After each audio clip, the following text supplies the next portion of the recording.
This is the City of Palatka's special call meeting for April 7th to commence at 4:45 thereabouts.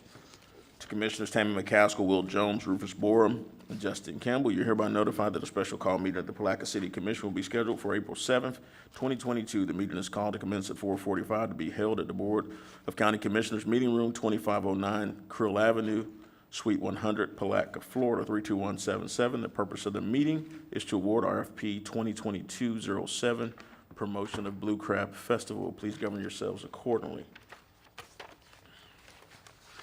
Roll call, please. Here. Commissioner Justin Campbell. Present. Commissioner Will Jones. Present. Commissioner Rufus Borum. Present. Commissioner Tammy McCaskill. Here. All present and accounted for, sir. And we have a quorum. Moving forward, is there anyone here for public comments? Public comments are limited to 3 minutes. No action will be taken on topics of discussion. Is there anyone here for public comment? Seeing no one, we'll close public comment. We'll move to our regular business. Adopt Resolution 2022 R61. Thank you, Mr. Mayor. Resolution number 2022-R61, a resolution of the City of Palatka, Florida, awarding RFP 2022-07, promotion and production of the Blue Crab Festival to RQ Music LLC, and authorizing the mayor to execute a contract in terms of the proposal not to exceed $160,000, providing for scrivener's errors. So moved. Second. There's a motion on the floor by Commissioner Borum, a second by Commissioner McCaskill. We'll now open the floor up for public comment. Ms. Kitchens? Public comments will be limited to 3 minutes. No action will be taken on topics. We'll do to 3 minutes at this time. Allegra Kitchens, 1027 South 12th Street, Palatka, Florida.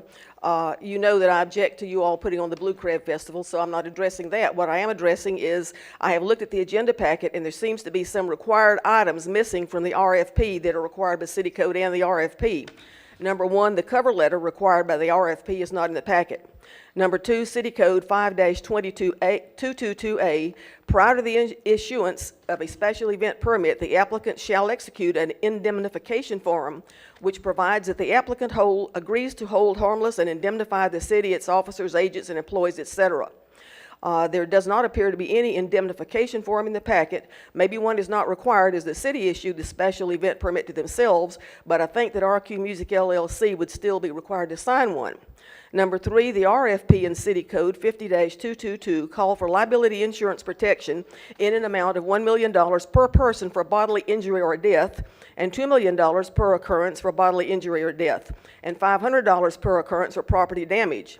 The certificate of insurance in the packet is general commercial liability, which shows medical expenses any one person, and personal and ADV injury both as excluded. There is no other insurance certificate in the packet to cover the required $1 million per person for bodily injury or death, or the $2 million per occurrence for death or bodily injury. It does not appear, also does not appear to cover the $500 property damage requirement. City Code 50-222 and the RFP require liquor liability of $500,000, naming the city as additional insured, but there's no liquor liability insurance certificate in the packet, and I'm just pointing out to you what I did not see in the packet. Okay. Thank you. You're welcome. Any questions, concerns from the commission at this point? Mr. Cutright, who's handling this item? Any questions from the commission at this time? No, we just want to make sure that all required documents are present and before the event occurs. Step. Yeah, that rug right there just appeared. Eddie Cutright, Community Affairs Department. Yes, we was brought attention to Ms. Kitchen's complaints and concerns earlier today, and we're addressing that issue with the protected promoter, and we should have some of the things addressed no later than tomorrow. But you've also taken the necessary steps as far as the city being an applicant to secure the insurance. I think that was done through Mr. Griffith as well, right? Yeah, we're working on some things with the insurance agent and giving her back the answers that we need to get this to correct it. And our policy, based on what you've checked with the league, covers the activities that we have So before far, us. everything checks right now, but we're still working some numbers. Okay. Any other questions from the commission? I have a question, Mayor. I know at our last meeting, we said that we were going to contribute $75,000 towards the Blue Crab Festival, and now it's up to $160,000. Could you help me understand, how do we get to that number? I see the breakout, but, So the $75,000 is the contribution from, that's the budget amendment from the city. You also have $25,000, which came from tourist development. We've got sponsors who've already committed to some amounts, as well as revenues that'll be received from vendors and things of that nature. The budget of $160,000 covers those expenses. So that's where your contributions come from. We don't anticipate at this point pushing forth any money more than what we've put on the table. And if we had to do that, it would be something that would come before the commission again, because we were only budgeted at the $75,000 level.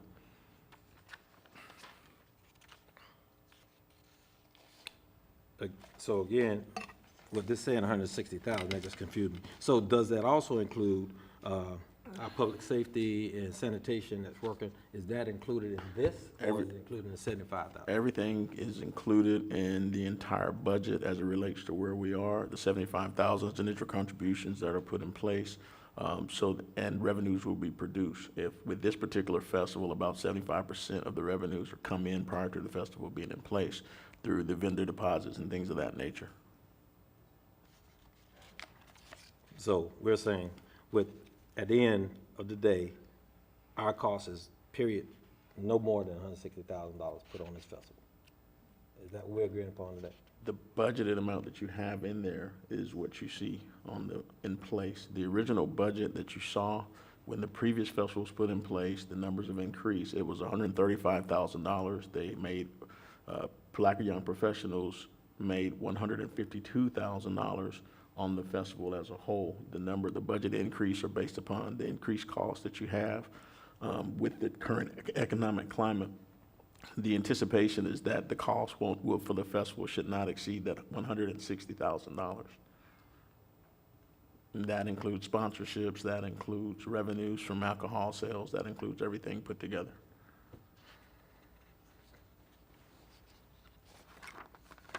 That's the only question I have. Yeah. I have one question. Just one other question here. In the budget proposal here, they got alcohol purchase. We, purchased by third party. well, okay, we should not use those funds for purchasing alcohol. I don't know how they, We're not using the funds that come from the city for the purchase of alcohol. It'll be done through a third-party nonprofit. The promoter actually has a nonprofit that they would use to purchase alcohol. We've been very clear that no purchase of alcohol will be coming from city funds. I mean, from a line item standpoint, that's what I would like to see, to where we know where the city funds are applied as opposed to just general funds. Ms. Shanks, Ms. Shank works diligently to make sure that those concerns have been addressed as well, so that we don't purchase alcohol with the city's funds. Well, could we make a correction as we pass this, or not, or make a decision, that be moved to a different line item, because it appears that we are approving that to be done? That make sense? That could be addressed in the overall contract, but as you can see in the top of there is also the revenue budget, which is where those purchases would come from. But as we're looking at this proposal form, it's showing, like Commissioner Bourne just said, as we are approving $15,000 to purchase alcohol. So how about we just add a line that says no purchase of alcohol will be secured with city funds? Would that be sufficient for the commission? Yes. I'll be happy with that. Commissioner Borum, Yes, sir. Commissioner McCaskill, Yes. any further questions? Seeing none, all in favor say aye. Aye. Opposed, motion carries unanimously.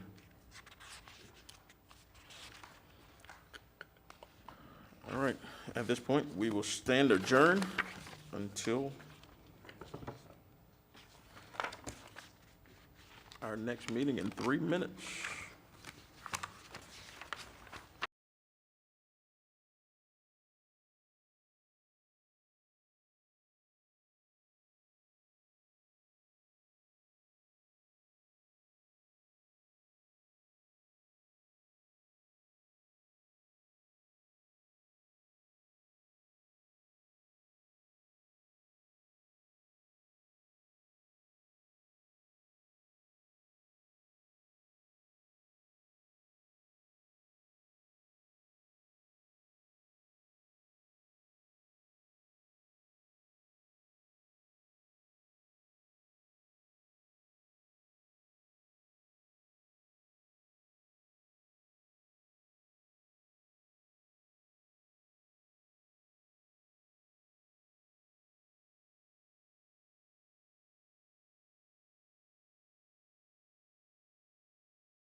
Good evening.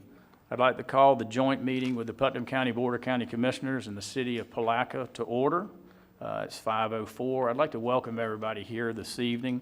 We've had a couple of these before and a few years ago, and COVID kind of stopped a lot of things. So we got in conversations with Mayor Hill. It actually started with Commissioner Harvey to start having joint meetings again.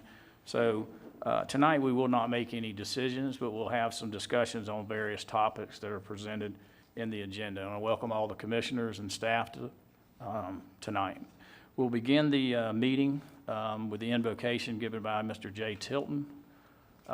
If you'll come up front, and then the pledge will be led by Commissioner Harvey. If you could please stand if you're able.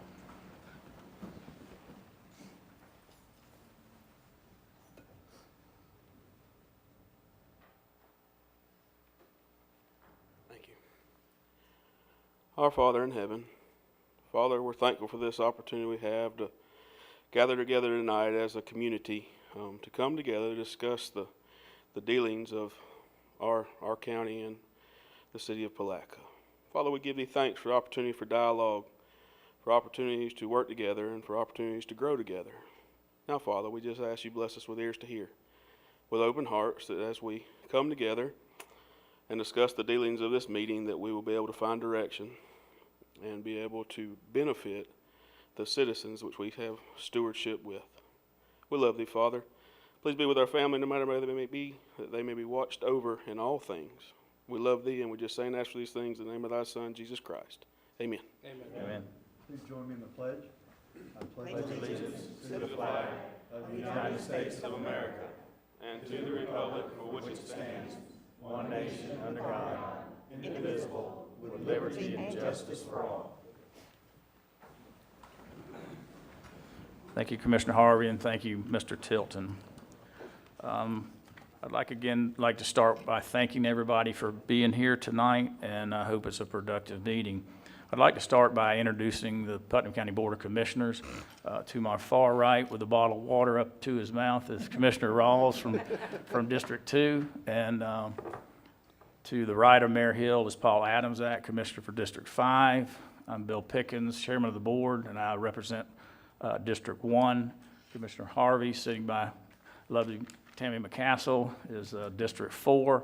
And unfortunately, the Representative Commissioner Terry Turner is a little under the weather, and he will not be with us tonight. So welcome, Commissioners. And I'd like to have our County Administrator, Mr. Terry Suggs, introduce some staff. Thank you, Mr. Chairman and Commissioners. Sitting here with me at the dais tonight on my left is Deputy County Administrator Ms. Julianne Young, and to my right is County Attorney Rich Commando. And for those sitting in the audience tonight, we have Ms. Laura Berardi here tonight, who is the clerk to the board, as well as Mr. Gabriel Quintus, who's our planning manager, Mr. Sean Ladd, who is our operations manager at Public Works, and then we have our executive directors, Mr. J.R. Grimes, our public safety director, human resource director, executive director Sarah Carone, executive director of our general services, our development services, Mr. John Ciaffi, and Public Works Executive Director, Mr. Mike Troxel, and Solid Waste Director, Mr. Jay Tilton. Okay, thank you, Administrator Suggs. Mayor Hill? After hearing all those names, it sounds like a family reunion. So many of those names sound so familiar to the city of Palatka. What I'll do at this time is I will introduce our commissioners. Commissioner Rufus Bohr, to my right. Commissioner Will Jones.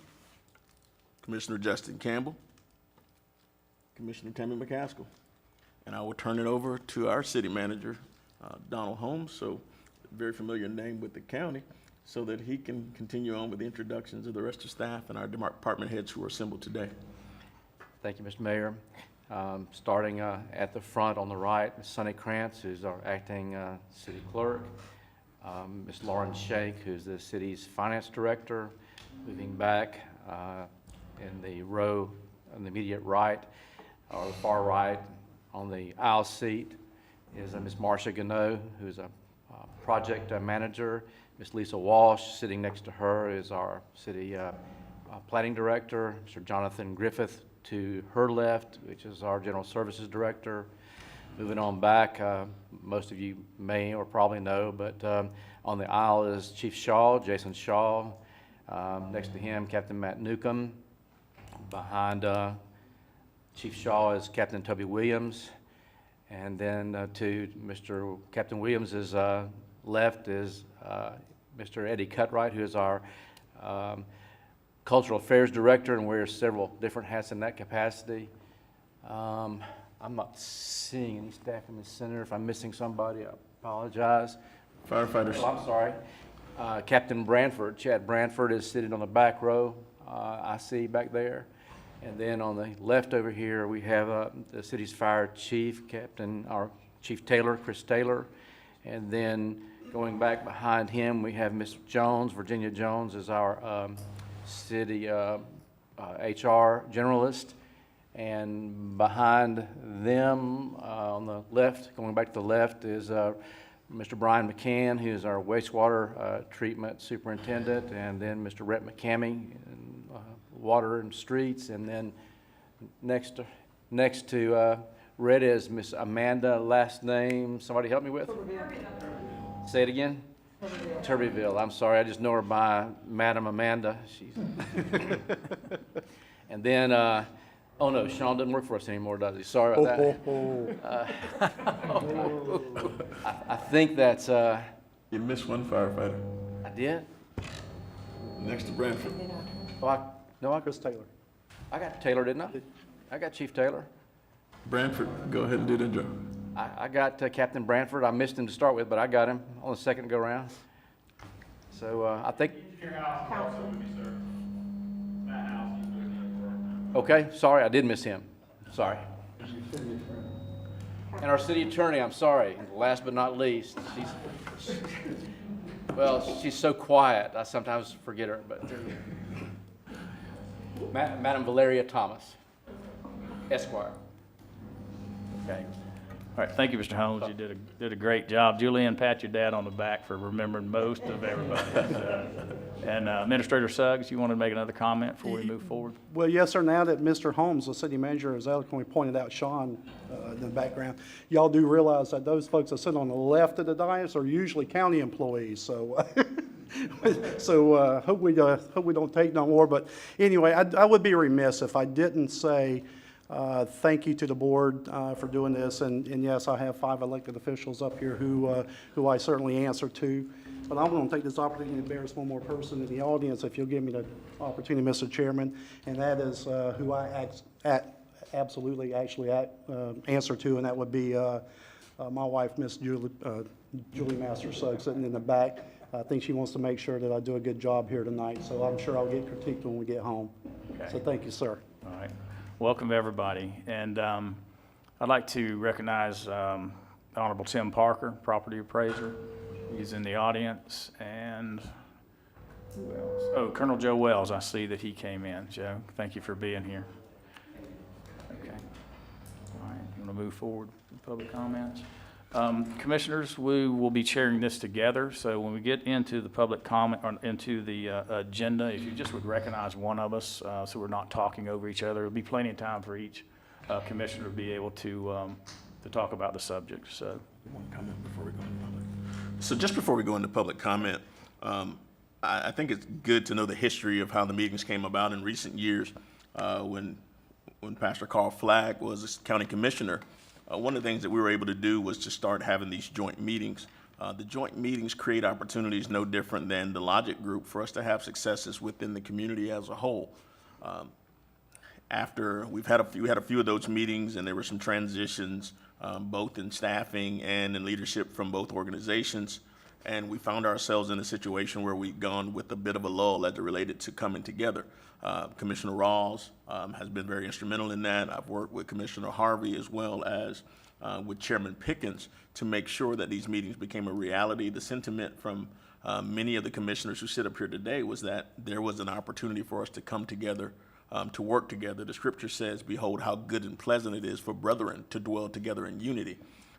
This community is on the verge of an economic boom, and we have an opportunity to come together collectively and to really tackle the low-hanging fruit as we move forward in doing many things cohesively. And I think that there's a great opportunity for the concept of one Putnam and one Palatka to be a reality within this community. And it starts with the folks on this dais, and it spreads to the people within the community. And so we're excited about the opportunity really to have dialogue with the county commission again, and also to have our citizens to become more involved collectively in setting goals as we move forward. So at this time, we will open the floor for public comment.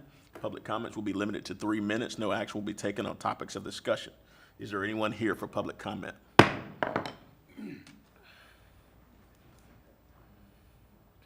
Just read them. Okay. First public comment is Miss Allegra Kitchens. And while she's coming up, I want to recognize, I believe, Mr. Rusty Starr back there, former publisher of the Palatka newspaper, so welcome. Ms. Kitchens, if you would just state your name and address for the record, and please speak into that microphone. Yes, sir. We didn't have a problem hearing you a few minutes ago. You so I shouldn't. think you're good. Allegra Kitchens, 1027 South 12th Street, Palatka, Florida. I had forgotten that you all take comments on agenda items during the public comments as opposed to the city. Not knowing what the discussion is going to be exactly on them, let me just briefly say, I hope you have a good animal control plan to make our our animal shelter a no-kill shelter. I hope that you do not take our county tax money and pay for Blue Crab Festival. I think that money does not need to go for a party. Like I told the city commission, you aren't elected to be event coordinators or to entertain us, although some of the meetings are rather entertaining. We elect you to run government, not do parties. And again, I don't know what you're going to talk about on the noise ordinance. The city of Palatka has a very good noise ordinance. I'm not familiar with the county ordinance, but I want to urge you, make sure when you do take action in the future on the noise ordinance, city and county, that you make sure we have a good, tight noise ordinance. We have some issues coming up in the city with entertainment centers being proposed for 3 or 4 residential areas in our city, with outdoor entertainment and concerts going on a weekly basis. You do not want that in your residential neighborhood. We have a problem with fireworks 24/7, 365 days a year, almost in the city of Palatka. That is an issue, and it is in violation of our noise ordinance. I just want to urge you, before you make any drastic changes, lowering the standards for noise. Look at all the medical and all the research on noise and how badly it hurts people's hearing and gives you permanent damage to your hearing. So please do not put our tax money to Blue Crab Festival. Please make sure, both city and county, that we keep a very good, tight noise ordinance. And then hopefully the animal control shelter will be a good no-kill shelter, and the new one will be built and it'll move along nicely. As far as that, I don't think there's anything else. Just congratulations on both the city and the county on working together on St. John's Avenue. And let me just simply say very quickly, the majority of citizens are under the misconception that the city of Palatka is in charge of St. John's Avenue. From Mosley to Ziegler, that's Putnam County's in charge of it, but the city gets all the flack. So I just wanted to put that on public record. And on every other issue, good job, both city and county. I love y'all. Thank you. Okay, thank you, Ms. Kitchens. There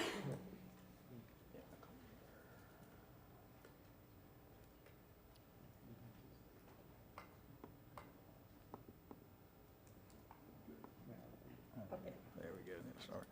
Okay, next speaker is Ms. Linda Kreider.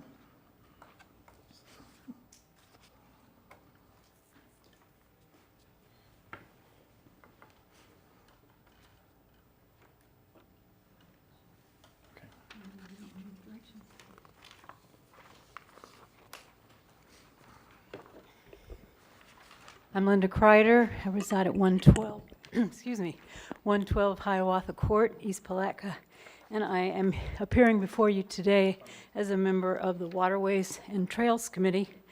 And we have discussed these 3 items, as well as others, for a number of years. I've served on the committee either as Trails or Trails and Waterways for 16 years, and some of these items have continually come up without resolution, so I wanted to bring them before you. I'm not sure whether they fit into some of the agenda items, possibly the Better Place Plan dollars, or in other project items, but I wanted to get them before you, so at least by the time we get to number 4, a public comment later on after everything else, they don't get totally forgotten.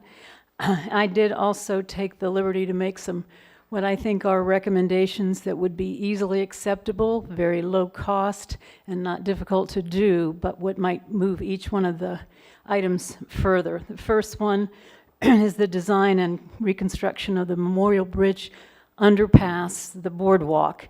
And while we have been very happy that the city has replaced some of the boards that continue to rot, we see that as such a wonderful opportunity to further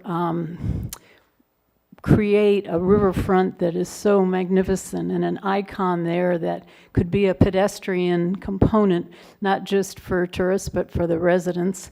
I've seen this done in Greenville, South Carolina, in many places across the country where a pedestrian bridge becomes a gathering place. It becomes something that the community really points to, and we have an opportunity to do that.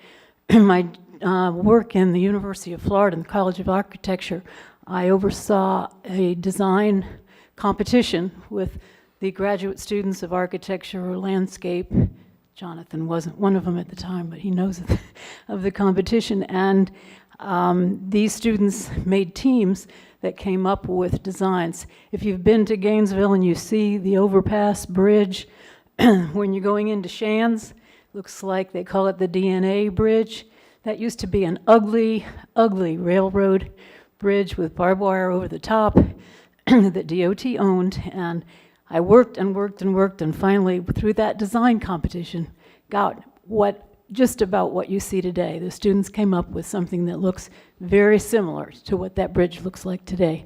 So I think we have an opportunity to do that, and I'm very happy to work with it as part of the Waterways and Trails Committee.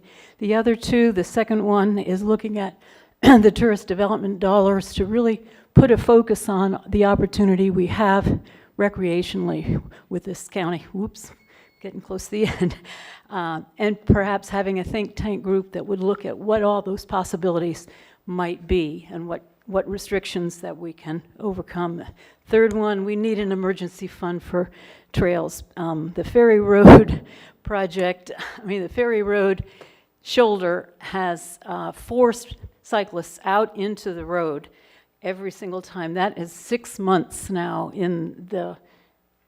with caution and detour signs on it. It's probably a $4,000 fix, but we keep getting the word there's no money to do it. So if we had a small pot of fund in each of the public works that could address these issues emergency-wise as they come up, I think we'd go a long way to serving the health and safety of our visitors. Thank you. Okay, Ms. Kreider, thank you. All right, any other public comment on agenda items? Okay, seeing none, we'll close the public comment portion of this meeting, and we'll move down to the proposed agenda, mutual interests. I'd like to make a comment after speaking with Mayor Hill. It looks like item E and G could kind of segue together, so we may blend those in together when we get to those. And then also I and J, the status of joint projects, and then St. John's Avenue would be the same thing. We would kind of work those together, if that's okay with the commission. Okay, so we'll move down to item A, animal control. Mayor Hill. Mr. Holmes? Thank you, Mayor. Obviously, there's a need in the city of Palatka for some organized plan to deal, at least on a limited basis, with animal complaints. We had staffed a position for animal control and had a truck to work with for animal control, but we don't have a facility to hold any animals. What we've been doing on a case-by-case, almost emergency basis is where we've had a dangerous animal or an extreme case, the current arrangement is for Chief Shaw or someone in command staff at the police department to contact someone in county administration, normally County Manager Suggs, and get basically a one-off approval to for an animal to be dealt with. It's happening on, a regular basis, not infrequent basis. And we're only addressing those issues that are the most critical, where there's a dangerous animal, someone's been bitten or something of that nature. It would be, I think, a very efficient method of moving forward and a savings of taxpayer dollars if, as you build your animal control building where you're going to hold animals, if in some fashion the city could be included in that concept plan so that there'd be some space allocated for the city. Obviously, the details of funding and contribution from the city and so forth would be something that would have to be dealt with. But it's going to be a problem that as our population increases, we believe is going to become more intense, and the need, which has been there for a long time, is going to become more critical. And so if we could begin that process of trying to come up with some mutual and mutually beneficial means of addressing the problem, we think it would be one of those prime areas for city-county cooperation. Know that you've got a building in the works that you're planning to build, and so it would seem like that would be a very opportune time, the building of that, in the design and building of that structure, for there to be some allocation of some space for sitting animals, rather than the city attempting to spend taxpayer dollars on building a standalone structure of its own. It would just seem like that's an opportunity for us to make an efficient use of the taxpayers' dollars for both city and county. So that in a nutshell is the need. Chief Shaw, will you come forward? And we want to bring Chief Shaw up so he can talk a little bit about where we are staffing levels and what some of the experiences are with him, and then we can move into some commentary if we need to. Good afternoon, everyone. As it stands right now, we do not have a animal control position that is occupied at this time. So as the city manager stated, we have been dealing with calls for services on the patrol level, and when it comes to those of critical need and emergency, we are contacting the county administrator, Mr. Suggs, in reference to assistance from county animal control. We are beginning to see an abundance of calls on a daily basis that's coming through for animal control services, and understanding the position that we are in, we are doing our best to, again, fulfill those needs as much as possible without having to let them fall on dead ears or just simply say we can do nothing. So we've been doing all we can. We see that, I'm sure as living in the county, as most of the county residents are seeing, that we are running into problems with animal control issues. Right now, we have been able to facilitate that, but again, as Mr. Holmes said, I believe we're running into a position to where it's beginning to be a danger in the communities, to where we're getting an increasing number of animal bites, and those are where the issues are beginning to arise. Okay. Any comments from any of the commissioners or questions? Commissioner Rawls? And I would say, commend Commissioner Rawls. He has taken the animal control facility project on under his wing and is moving this thing forward as fast as we can. So, Commissioner Rawls? No. I guess one question I have is, the way this was designed, there's individual wings that can be expanded onto. So that would really be a no-brainer to, add another kennel area, if that's what you're talking about. I'm assuming, at the risk of assumption, that cats are not a problem or not as big a problem, because there's a limited amount of area for cats as well. That would. Well, we have had animal calls involving cats, but you're correct. As far as the danger right now, it hasn't been as much of an immediate problem as the dogs have been. And what was done in the past with the animals when y'all did have an animal control officer that caught them, and how did you house them? We didn't.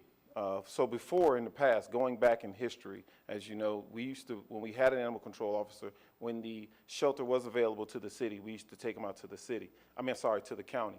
And it was very far and few, but we would be responsible for, again, providing either assisting with finding shelter for it or calling the emergency shelters to make sure they get moved out. It's the emergency bite cases where we would have to store for a certain amount of days that the issue has been run into the most.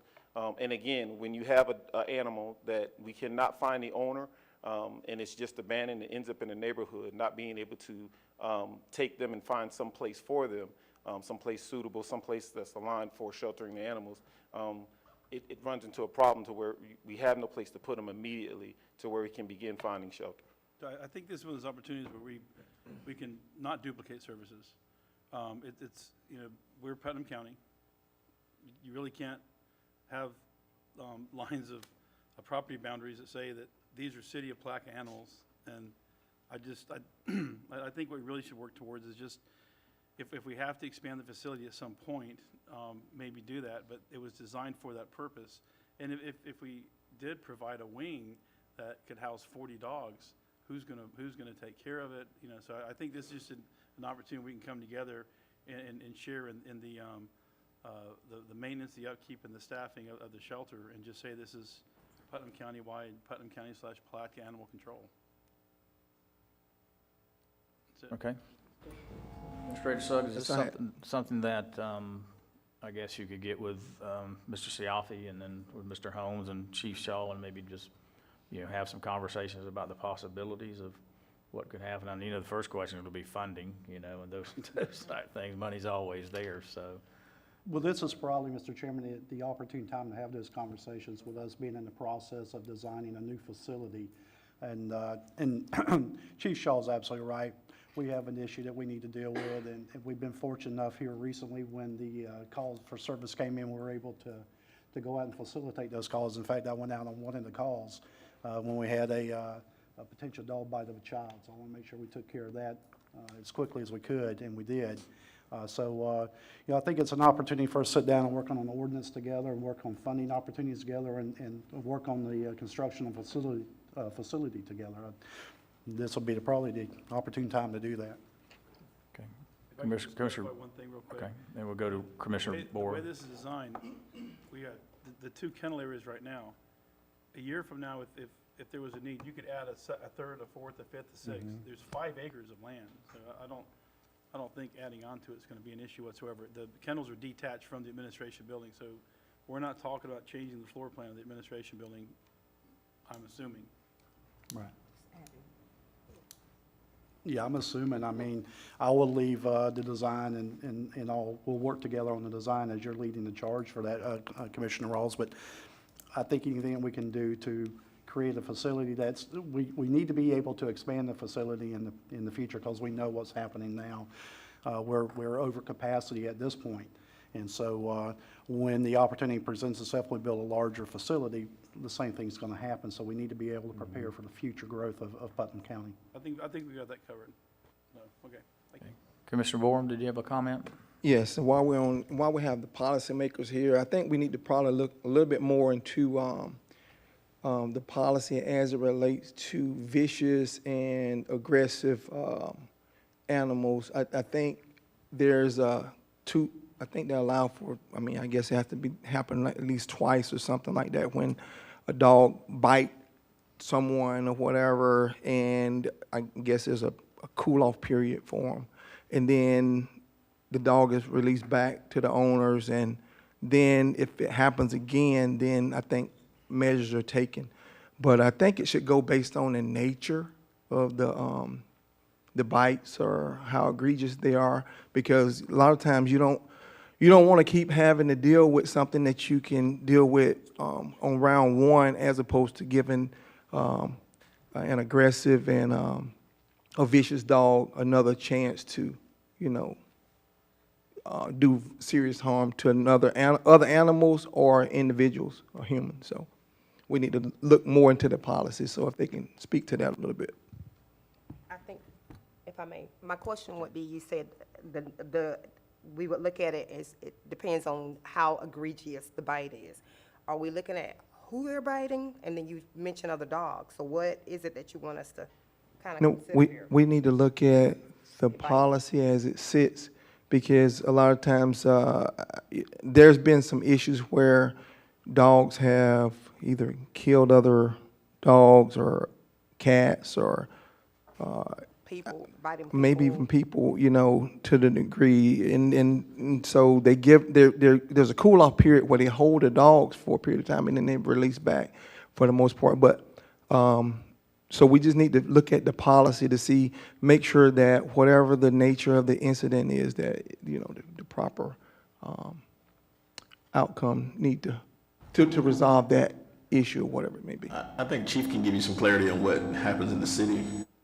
The time frame of, in conjunction, again, working with the county on the space available and the incident or the issue that is at hand. The quarantine time is based on the situation itself, the dog, and the manner. I agree with you that there's something that I think we can sit down and discuss and look at what we have available to us as far as what the state of Florida allows us to do in that nature. We do allow, depending on the situation, if it's not that severe, for the owner, if we can identify who the owner is, to quarantine. If it is something of high severity, and correct me if I'm wrong, County Administrator, if it's something of high severity, then we don't allow them to be quarantined at home. We actually quarantine them at the shelter. And that is correct. And I think one of the things we'll need to work on is a joint ordinance. We need to make sure that the city ordinance and the county's ordinance mirrors each other so that we can be able to provide the service within the municipality of Palatka. And also, I would be remiss if I didn't say, you know, we got 800 square miles that we're covering here in Putnam County. So, you know, with the staffing levels that we have, we absolutely put a priority to any of those vicious dog attacks. That's why I went out the other day myself and made sure that we were able to perform the service. But we are also limited in that scope and ability as well, and we absolutely will prioritize those, but we certainly will do whatever Florida statute says and what the ordinances allows us to do, and then we need to get together and work on a joint ordinance together. Yes, sir. Okay. All right, we'll go to, in order, Commissioner Adamsack, and then Commissioner Rawls, then Mr. Campbell, Commissioner Campbell, and then Mayor Hill, and then we'll wrap this up and move forward. Commissioner Adamsack? I think there's definitely an opportunity here to avoid the duplication of services. There's definitely an opportunity to get dangerous dogs off the streets. My biggest concern is I don't want anything that we do to delay the building of the building that we already have planned, because it's several years in the making. So whatever we do needs to be within the construct of what we have designed today, unless if we know in talking, once we get, I think we're hiring a building manager, it's an easy fix, like just extending 4 kennels or something.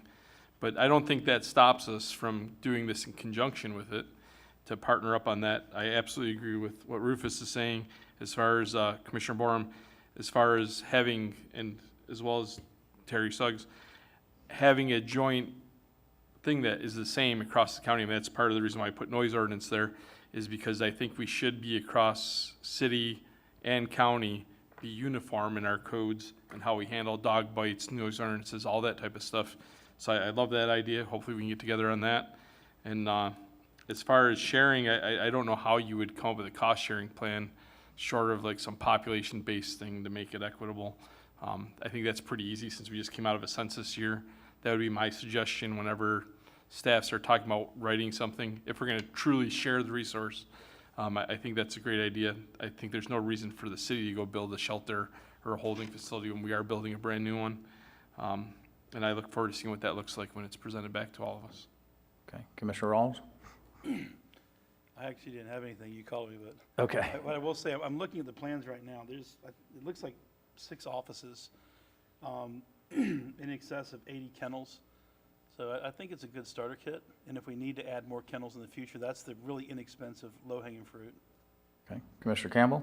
My question is, so going back to the personnel, to making sure that, I know we said there's 800 square miles that the county is currently covering, and I know at the present time, we don't have that position or a position of that magnitude with regards to a person dedicated within the city limits. Is that something we plan on funding in the future, or? It's funded? It's funded? It's funded. The position is still funded, it's just not filled. It's not filled. I'll let. I believe the position is classified and created. I don't think it was funded in this year's budget because we didn't have any way of effectively implementing that program. So we have the truck, as I recall, or as I know, we had the position slated, but it wasn't funded in this year's budget. Thank you. Okay, Mayor Hill? And we'll move on. I think the last part of this is, when we look at the 5 municipalities, this mic is getting a lot of feedback, but when we look at the 5 municipalities that we have within the county as a whole, I think Palaka's in a unique position where we actually staff someone for animal control. The taxes are the same as every other citizen in the county as it relates to these services. But I think that we're in a position where our spirit is that we want to be proactive and helpful in this process. I believe that the best thing that we can do is to create a task force, to have representatives from the 5 municipalities present, and be a part of what's going on from the design, as well as to creating a uniform policy and a local agreement which works for everyone. And so I think, although we're all unique, I think there are some places where we can all find uniformity, and then there are other places where the uniqueness of Palatka, for example, could be included within our own policies. But I think it's critical for us to have a task force in place where we start to address the needs of all 5 municipalities. I've talked to the mayors in various communities throughout the county, and they're willing to come together if you want to, and provide delegates for their communities so that we can put that in place. And I think that in itself will lend to that cohesiveness necessary to kind of get to where we need to be, as opposed to doing it from a piecemeal standpoint. Okay. All right, Commissioner Harvey, I apologize. I was wondering how Commissioner Rawls kept ringing in on the screen when he's way over there, but it's Commissioner Harvey sitting in his seat. So anyway, I'll get Councilwoman McCaskill to start hitting her button for me. How's that? I appreciate the dialogue, Mr. Chairman, and truly, this animal shelter has been going on for a long time. And I'm not about to try to stop and redesign. We are what we are, and we can add to it. Commissioner Rawls has worked very hard on that. The design is done, and we're going out for a construction manager. Putting more wings is not going to make a big difference at that point. And I agree that we shouldn't duplicate services at that we can make arrangements for that. But, you know, we also have other municipalities out there too that might need help, and but we can make that happen. So for right now, let us get our construction manager in place. Let us start looking at what the kennels are going to cost, what the building's going to cost. We have a finite amount of money that we've been carrying over for almost forever since I got here. And I mean, we're ready to put a shovel in the ground as soon as we can. But we also know, let me say this, the minute we build that, it's full. It's full day one. So this is a great time to have a conversation. And maybe we do need to have a bad dog wing or a mean cat area. I don't know, you know, cats, I don't know about that. But, you know, maybe we just need to have an area designated, you know, that we just try not to fill that up for the bad dogs and be done with it. So thank you. Thank you, Mr. Chairman. okay. Any other comments? Okay, we'll move forward. Mayor Hill? Moving on to item B, which is our Better Place Plan, calculations and concentration. The reason we have this item on the agenda is to start to have some dialogue really about the allocation of Better Place Plan funds, as well as how we can better create the destination for Putnam County as a whole. One of the things that we've constantly said is that in order for us to truly advance Putnam County, it has to be done from the core out. Palatka is the county seat. Palatka is the destination in many regards to some of the areas we're seeing development throughout the county. But in reality, the majority of the businesses, the majority of the restaurants and the resources are within the city of Palatka. And we believe that if we can build this core out, then we can start to have a better expansion of the entire county as a whole by really pushing forward with the destination. So we're using resources, every bit of resources we have within the city, from the Better Place side, as we do from our general fund budget and other things, to try to move forward. But I also think that if we can start to maybe move up some prioritizations as it relates to some of the enclaves and paved roads and things of that nature, things may change. And so I've got Mr. Griffith and also Ms. Shank, who are going to comment and give some statistics as well so that we can have that information in place. And so if you can come forward at this time, and then we'll entertain comments.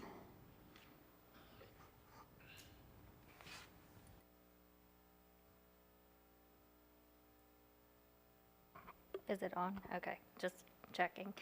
So as you all know, we levied the infrastructure surtax in 2003, and it is set to sunset in 2032. Currently, there is not an interlocal agreement, so the revenues are actually dispersed by the population. And as the mayor stated, there is a lot of business activity within the city boundaries. In fiscal year 21, the county received $6.4 million and the city received $1.1 million. The hope of staff is that we continue to facilitate continued coordination on our capital projects and our capital improvement programs to make sure that we are doing the best service to our citizens.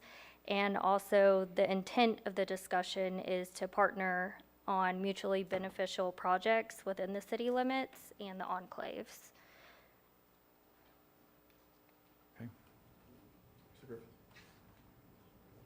I do want to note too that I did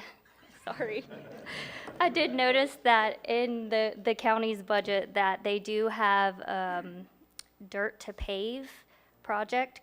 So, once again, I'd love to have our staff kind of join in on those conversations to see what the county is putting forward for DOT, 5-year work programs, or what roads are designated, to see if maybe we can partner on those things like we're doing right now. I'm really done. She's finished this time, Farouk. Yeah. Okay, my report is more to the point of the joint projects. From a staff perspective and a city perspective, we've had a lot of mutually beneficial success in the past 5+ years. I think everybody's aware of the 3 different phases on St. John's Avenue. Just to bring the county up to speed, on the phase from Palm to Mosley, the city recently awarded the contract to TB Landmark for the potable line replacement. And we just had a pre-construction meeting, which you were represented by Mike Rodriguez at that meeting.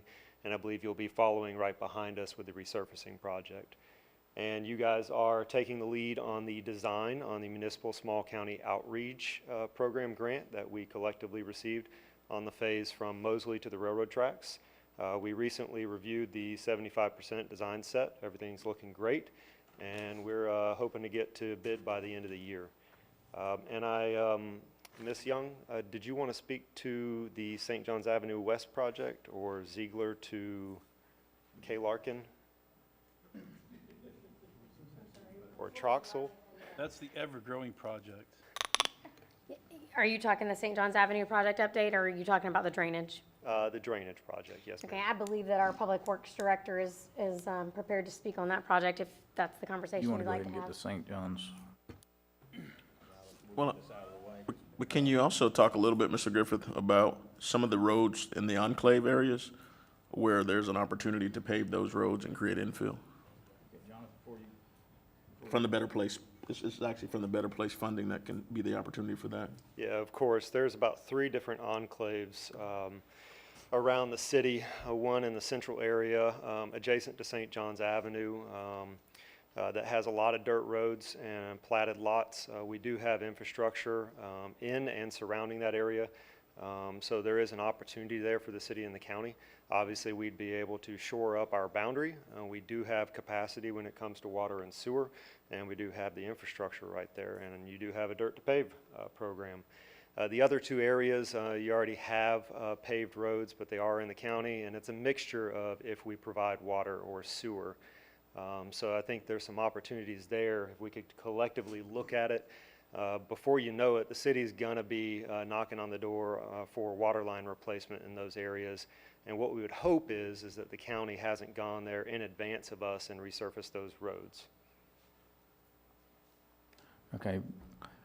Mike Troxel, before you start, on the St. John's Avenue, since we are talking a little bit about that also, this was Commissioner Paul Adamsak's item 2. So Paul, if you want to chime in after Mike Troxel, Mike, our Public Works Director. Hey, good afternoon. This is in regards to the St. Avenue or St. John's Avenue drainage project. It's an ever-growing project for us. I think it's funded through DEO grant, and so it's going to start. We're putting a box culvert down the center of St. John's Avenue. Going to widen it to it's 3 lanes basically with a suicide lane down the center, and then but we continue to get a little bit more funding every year, and so that we might even get another $3 million coming shortly from other counties that can't execute these grant money for us, for them, so they give it to us because we've already got it in the works, and it's been working well so far. You know, we're working with the city on their part, and so the first phase is about ready to go out for bid. Phase 1, I think 1 to 2 or 1 through 3. I can't remember which ones that it is, but those will go out for bid here shortly. We're still under design for the next phase, and then hopefully get some more money for phase 4 through 7, I think, all the way. Okay. So I Mr. guess Adamsak?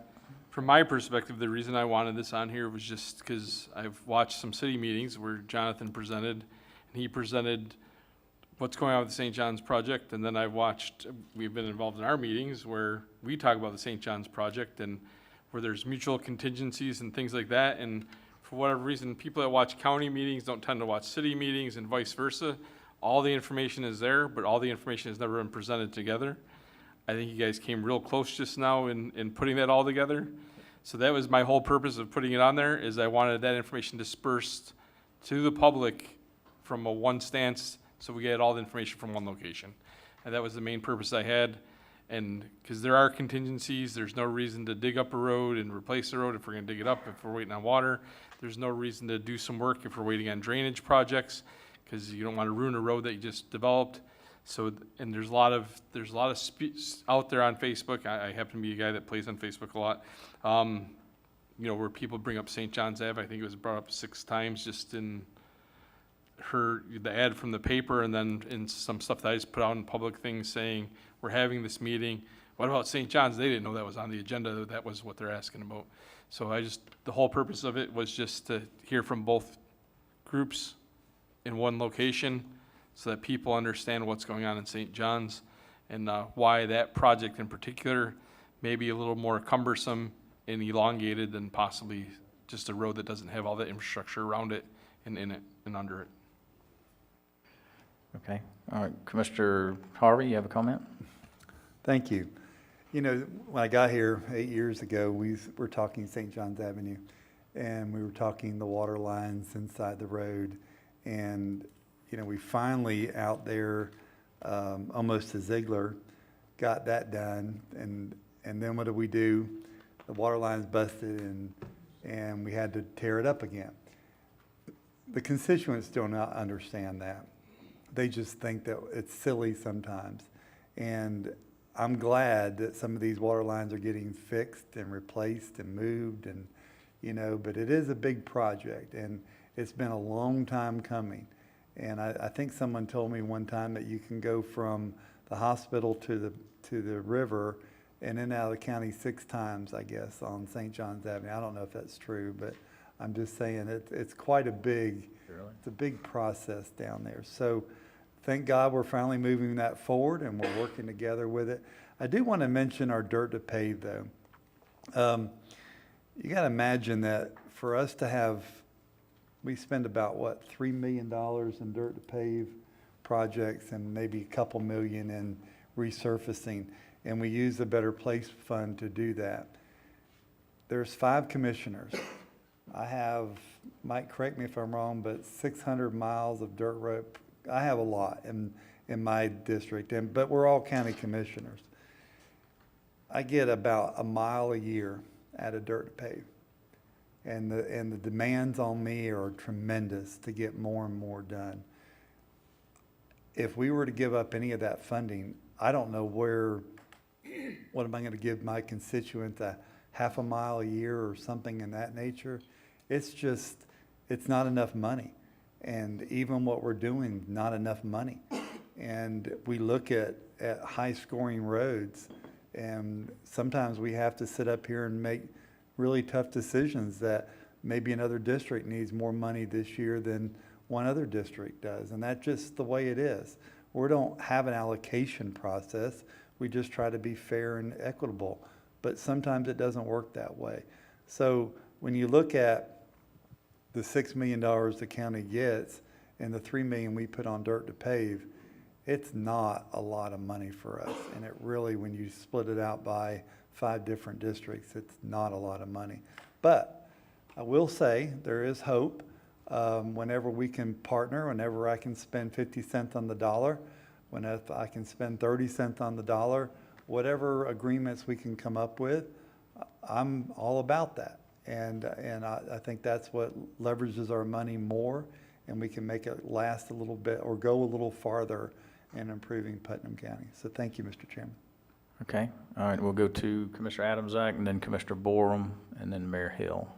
Okay. So with the topic being better place plan calculations, concentrations, I kind of agree with Commissioner Harvey a lot on this because exactly what he said. I have a huge area, none of which touches the city. In District 5, it touches it, it borders it, but none of it's really in it. And I don't know what miles are of unpaved roads, but it's a lot. And I think part of what I look at, and just so you're aware as a planner, some of the stuff that I'm looking at is to try to get people from far southwest Putnam an access route to Palatka. Because right now, people there, I live out there, people there do not come to Palatka to shop. They go to Gainesville. They don't come into Putnam County to do their shopping. They hardly go to Interlochen. Because without having a direct route from the Lake Susan area and that to even get to Interlochen, do a main road, by the time they come down Gordon Chapel, they're right there at the border of Alachua County. They're heading over to Gainesville. And they're my neighbors. They're the people that I talk to all the time. That's the brass tacks of it. There is no real development out there outside of Interlochen, and they're not even getting over to there as often as we'd like. So I'm choosing to try to focus on roads like Lake Susan that gets them to County Road 21, that gets them closer to the center, that gets them closer to getting to Interlochen, that hopefully gets them closer to doing more services in Palatka. So I guess what I'm saying is when you're looking at this, I get the center out approach, but then there's an area in Commissioner Harvey's area, Melrose, where a lot of the people never come into Palatka, the same exact thing. They either go up to Keystone Heights or they go into Gainesville. And the reason why, and a lot of it is because they're afraid of State Road 100, to be honest with you. That's a whole nother issue. But there are people literally afraid to drive on that road at this time. And I'm one of them. I don't go on that road unless I absolutely have to. It's just when we're looking at it and we want to have this, and I love that we want to have this conversation with the state and the city, with the county and the city. But when we're looking at that conversation, let's look at the outskirts. And I can't even imagine in Crescent City what Bill might have to say about, I know a lot of people in Crescent City go into Volusia County to do their shopping, to go to the Publix there rather than coming in, and they have a direct route. With the construction, it kind of messes it up a little bit, getting from Crescent City to Palatka. But I'm all for the Palatka being the center and planning around that. But we do have to take into account the way you get people in from the far reaches of the web is this, get them a way to get there. And you have, I would say, 20,000 people of the 70,000 at least, because I know there's 3,500 live behind me, that don't ever come there because there is no way to even get to the main roads to get into you. So look at it from that perspective, I guess both of you, if you could, and I'm all for seeing what comes out of that conversation. Thank you. Okay, thank you, Mr. Adamsack. Commissioner Borum? Hello. Yes, I heard Commissioner Harvey mention that have very little funds as it relates to what you can do with just a little bit. You can only do a mile a year, but I think if you just leverage your funds with maybe, I don't know if you guys can, pool your funds together. Maybe that could be another option to where 2 or 3 commissioners could say, okay, well, hey, if a more of a priority is needed in another area, you pool whatever funds that you have to help meet a need, and your dollars will go a lot further. So, that's just a thought. Okay. Before I go to Mayor Hill, trust me, Rufus, I try to leverage everything down in District 1, but we work real well to try to spread it out for the best, the biggest need in each district. So, Mayor Hill? Yeah, I think the other part is Palatka's unique. because there are two commissioners who have their districts come through Palatka. And when you look at the concentration of what we've got, 10,000 of the 75,000 citizens that live in this county are in Palatka, and not counting the 30 or 40,000 additional that come in here on a daily basis. But we think there's an opportunity to get a return on what's in place as we look at it. The only thing we ask for, we don't ask you to neglect anybody, because we think that all those opportunities exist, but we think that there are some opportunities to create infill, there are opportunities to create additional commercial corridors, and if we can look at the ways in which we can increase prioritization on some of those areas, that will give us a return back on our investment as it relates to putting bodies and businesses into the community. Those are just the things that we want to look at, because if there's a return that we can start to see immediately in some of these areas, I think that's critical. You know, as we begin to we look at our priorities in road paving, we do our priorities as it relates to use of Better Place funds. I think there's an opportunity for there to be some intercommunications so that we can see if there are ways in which we can start to generate additional revenues. And that's all the ask is at this point. Okay. All right, Commissioner Rawls? I think all the comments that have been made tonight regarding this are accurate, but Mayor Hill's right. The concentration of the tax dollars that are raised in the greater Palatka area. And the more that we can create opportunities for people to loosen up their wallets and be able to go in and either enjoy entertainment or dining or shopping, whatever, the more revenue will be generated. So I think we really should sit down and take a look before we start expending money as a county commission, maybe partner with the city commission, see what we can do to start encouraging some growth in the city of Palatka, especially with regards to business districts. I think it's pretty mindless not to do it, because it raises more revenue and it accomplishes paving more roads, more than a mile a year at least, in the county. So I'd like to have that conversation. Okay. All right, any other comments? Okay, Administrator Suggs, I know you got a note on that, and you know, to maybe to have some conversations. And Mike, you know Jonathan, right? So maybe meeting periodically to discuss, you know, projects and stuff may be a start, but we'll talk about this further. So I appreciate you bringing this to us. Okay, if there's no other further comment, we'll move down to C, Mayor Hill, Blue Crab Festival sponsorship. We have this item on the agenda.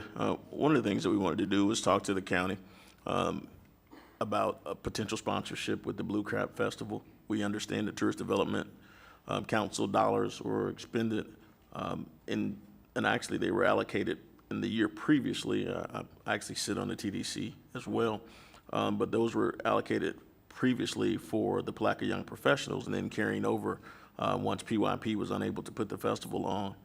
Those dollars carried over into this particular year in which the city is actually putting forth the Blue Crab Festival. It's by far the largest event in the city at this time. We've got a number of events in the county, I would dare to say, but we've got a number of events that are starting to grow as well. But I think it's a great opportunity for us all to move forward. We'd love for Blue Crab to be bigger and better every year, to collectively provide additional resources, tourist opportunities, and for it to span into other opportunities within the county. And we're just asking, we want to know if there's an interest from the county commission to come on board as a sponsor in whatever capacity you see fit as a part of the Blue Crab Festival outside of TDC dollars. Okay, commissioners? Commissioner Roll? I would support the idea of that. I think, you know, again, a lot of probably a majority of the TDC dollars are raised in the corporate limits of Palatka, you know, maybe a little bit further out, but not much. And, you know, we spend $130,000 a year bringing in a bass tournament. Why not spend a little bit of money promoting something that actually benefits the public, not just in the form of entertainment, but brings a lot of people into Putnam County that actually do spend money? So I think we really should take a look at this. It's a unique opportunity for us to work together. Put something together. I think there's a payback at the end. Terrell, is there any opportunity at the end of the event when the money comes in and the dollars are counted? What happens to the money that's raised? Do we set it aside to do it again, or pay the citizens back? What do we do with that? The hope is to be able to use that money for seed money for additional festivals in the future. I think one of the pieces that we saw in prior organizations outside of PYP was that there wasn't much of a set aside for the future. And so when you looked at some of the organizations prior to 2019, what we saw was they didn't really put any money away so that the festival would continually have some sustainability. And we're hoping that we can do that and that we can actually put enough resources that Blue Crab gets bigger and better. Because I think the reality is we hope that one day Blue Crab ends up being what it once was, with the boat races, with all the other things in place, so that it truly is the marquee event for Putnam County. And Palatka, over the course of Memorial Day weekend or whatever weekend we decide is best for that event in the future. But that's really, I think, the ultimate hope is to be able to take the resources from that festival and put it back in so that we don't have the same budgetary hit on an annual basis as it relates to what's in place. Okay, Commissioner Adamczak? So I love the Blue Crab Festival. I've attended it. I've met people from all over this country at the Blue Crab Festival, working at different booths at the Blue Crab Festival. What I'll say is this is there not an opportunity to go to the TDC to get more funds from the TDC for this? That's where it needs to come from. And honestly, that's where and I don't know what that 1 point something million that carries forward every year in that. I haven't been the chairman, so I've been part of the TDC. I just watched and read the minutes, and I just think that there is money there in the TDC that could be used for this. And I don't know if there's a way you could call an emergency meeting of the TDC to facilitate this, because this festival is coming up very soon. I'm all for the county being more of a participant if the money comes from that TDC fund.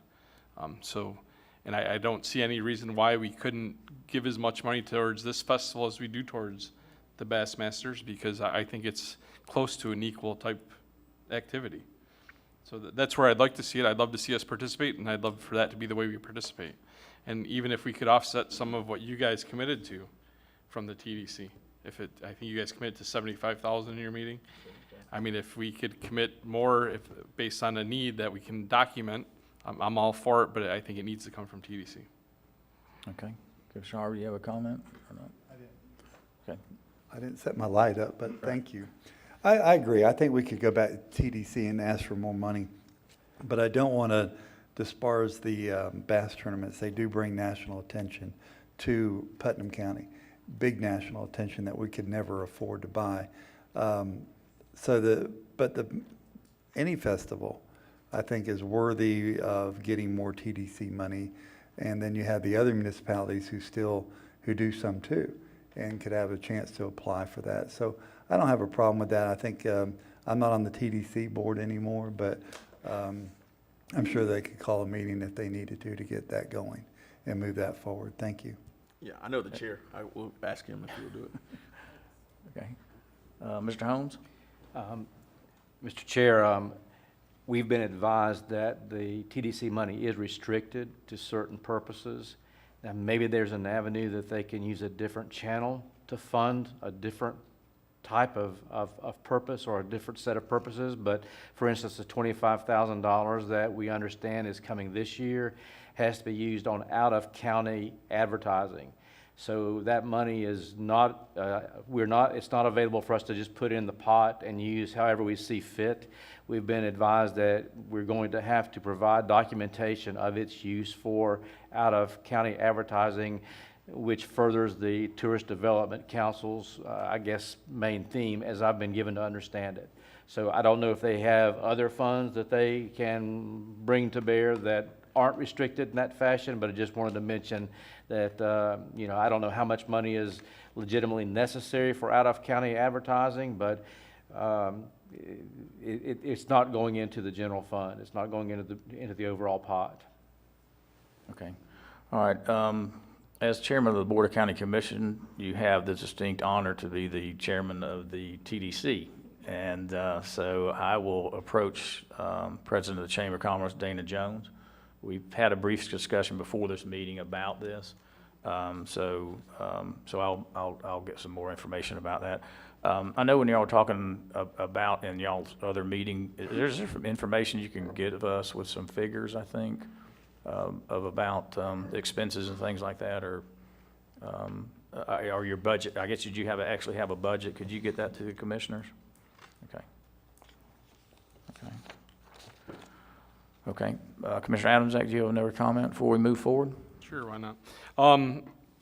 If in fact we can't use TDC money, if we set it up in a manner, I think like Mayor Hill is saying, where the outflow of the money from the festival goes into its own, I don't know how you can do that as a city, I don't know if you can even do it. It goes into its own fund and is set aside for the perpetuation of the next Blue Crab Festival. I could probably get on board with doing a little bit of help from county direct money, given the fact that it's a perpetual account that hopefully can fund itself going forward, just to keep that festival going this year as a one-time thing. I don't want it to be something where, I don't believe it should be something where the city or the county should be perpetually putting money into it every year. So I don't know if you guys can afford 75 grand every year. That sounds absurd to me. I don't think we can afford 75 grand every year. But I think if we make it so we try to perpetuate it itself, and then obviously look towards the community to help as well. Obviously, there's a lot of organizations that are willing to help with the Blue Crab. Ones that are kind of getting aged out maybe would help financially, and the ones that have some people with energy and the ability to participate are the ones that would be the volunteer type situation. So if that ends up being the case, I could be willing to get there with a subset of funds if we had it organized in a way that the output income went into a thing and was very well documented. Okay. All right. Commissioner Adams? Okay. Any other comments? I got one. Okay. Commissioner Rawls? Two things. To your point, Commissioner Harvey, I wasn't trying to disparage talk disparagingly anyway about the bass tournament, but what I will say is the bass tournament gets $130,000. It's used to pay for insurance. It's used to pay their entry fee and to use the city's whatever their festival fees are for their event fees. It's used to provide golf carts, ice. It's used to pay the promoter, which is a media company, to actually come in and put this event on. So I don't think we're as restricted as we think we are. I think we just need to get the work and get it done. If we can do it to bring in an outside bass tournament, we can do it to do a local festival for the citizens. Thank you. Okay. Okay. Any other comment? Okay. We'll move down to item D, noise ordinance. Mr. Paul Adamczak. I know as a commissioner, I think all commissioners and city commissioners, we have issues with noise, whether it's out of a car radio that's parked or somebody having a party or whatever. So Commissioner Adamczak, we'll turn it over to you on this item. I think Ms. Kitchen said it very well when she came up, that I think the noise ordinance, and what brought this to my mindset was that WELOC had changed theirs to be a little more restrictive, to include some stuff on, and basically the only difference between WELOC's and ours is the ranges are a little more restrictive than ours is currently, the one that we passed that I think Joe Wells, you guys, the Sheriff's Department brought to us. But this goes along with the St. John's Avenue. The reason why we had that on there was I'd like to see it where we try to make this where it's the same in all of our municipalities as well as countywide. So if the cities ends up being more restrictive than what ours is, if we have someone that can get together with all 5 cities and the county, which would be Mr. Siafi, I assume, to compare our ordinances and make them align. That's really my goal here, and to make it as restrictive as legally possible, because we do understand from conversations with the sheriff's office that some things can't be restricted and can't be enforced, is the better word, due to state statute. So that's the purpose of me putting this on here, so we could all have a conversation to agree to try to align the cities and the county and have equal enforcement. Okay, Commissioner Harvey? Thank you, Mr. Chairman. Years ago, we came out with an amplified sound ordinance, and it was difficult to get to that point. And even now, it's not working. It's not working. We have people who play loudspeakers outside just to be annoying till 11 o'clock at night, and there's nothing we can do about it.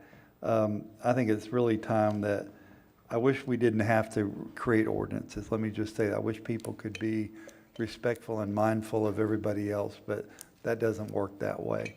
But it is time, I think, we get away from amplified sound and we start looking at a noise ordinance.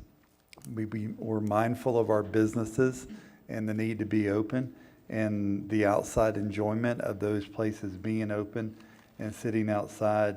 But we do have residential areas in this county right now that are being hounded by certain people that just don't care. And it bothers me to the point. I even try to go up and talk to people and say, you know, can we just work something out? And people are just frustrated and they just want to do what they want to do right now. But the problem is it affects a large area of a residential places and it affects their enjoyment of life. And so it's time that we really come down with not just amplified sound, but noise ordinance and get it over with. Thank you, Mr. Chairman. Okay. Commissioner Rawls? There's a constituent that has brought to the attention of our commission about a noise issue at a local business called Hogwaller. And I can tell you, living in Palatka, it sounds like I live around Hogwaller. And we have a lot of off-road vehicles that drive up and down the streets. These young folks that drive these pickup trucks with class pack mufflers or no mufflers at all, maybe, I don't know. I have a business right across the street. It's very loud sometimes. You can sit in the office and hear people take off from that red light. I used to think that red light was good because it slows traffic down in front of the business. But now what it does is stops them long enough so they can step on the gas and get real loud. But I agree. We've got to do something. I don't think that government should be legislating morality by a long shot, and I really don't believe that government should be teaching parents how to raise their children. But if they're not going to, at some point, somebody's going to have to do something because it really is irritating. And it's not just the people on the commission that has expressed these concerns. We get a lot of complaints all the time, so I agree fully. Okay. Rufus, I see you got your name played up again, so. Yes, sir. But, I mean, yeah, that just, that really speaks to the people who are up here who receive a lot of calls as it relates to noise. I mean, there's a number of different things that people have to deal with, and it really impacts the quality of life. I know I have received a number of calls, and likewise, I think most of the people on the council have received calls as well. And so I know Ms. Kitchen, I dealt with her before, and a number of other people who constantly deal with noise, and we need to do something about that as best we can. Look at what the ordinance is, but my understanding of the ordinance is that it's pretty difficult to prove that someone has breached the threshold in order for it to become a I guess breaking the law per se. And then not only that, but whenever the code enforcement officer or the police officer shows up, if the noise has subsided, then there's nothing that you can prove. So we need to find something that we can do as it relates to these noise ordinances. And I don't have the answer, so we need to really look at that very, very hard. Okay. Commissioner Adams-Ack, and I'm going to ask Colonel Joe Wells to come up and maybe make a comment. Okay, Joe. And please prompt me if I'm missing a commissioner that wants to speak or somebody else. I'm not used to having this many people on the dais. Yes, sir, you have a full house tonight. You know, Chief Shaw and I have talked about this a couple of times. There are certainly some challenges that exist here. So just to give you a little bit of history and be brief, the county ordinance used to operate much like state statute, which controls noise coming from a roadway. And that's when it was plainly audible from so many feet or plainly audible on the receiving landline. And then, as you know, that was all ruled unconstitutionally vague. So we can't use plainly audible anymore. So the way we handle the county noise ordinances, and we do issue these citations, is we have noise meters spread throughout the county that our deputies have access to, and we've trained and certified them. You have to be certified like running traffic radar to run the noise meters, and so we'll take those. But you're right, Commissioners, if it's not still going on when we get there, then there is no teeth to act upon. The third party that's going to need to come into this conversation is going to be the clerk of courts, and that's what do we do with the citations? So we write them, we send them. If nobody ever pays them, there's no ramification for that. So that's what part of the problem is. So, I think that's an entity that needs to come along. The noise ordinance issues coming from the roadways are certainly a challenge because there is no opportunity to set a noise meter up. We're required to take the reading for a certain period of time. And so for passing vehicles, it won't work. The state has never replaced the statute that was ruled unconstitutionally vague.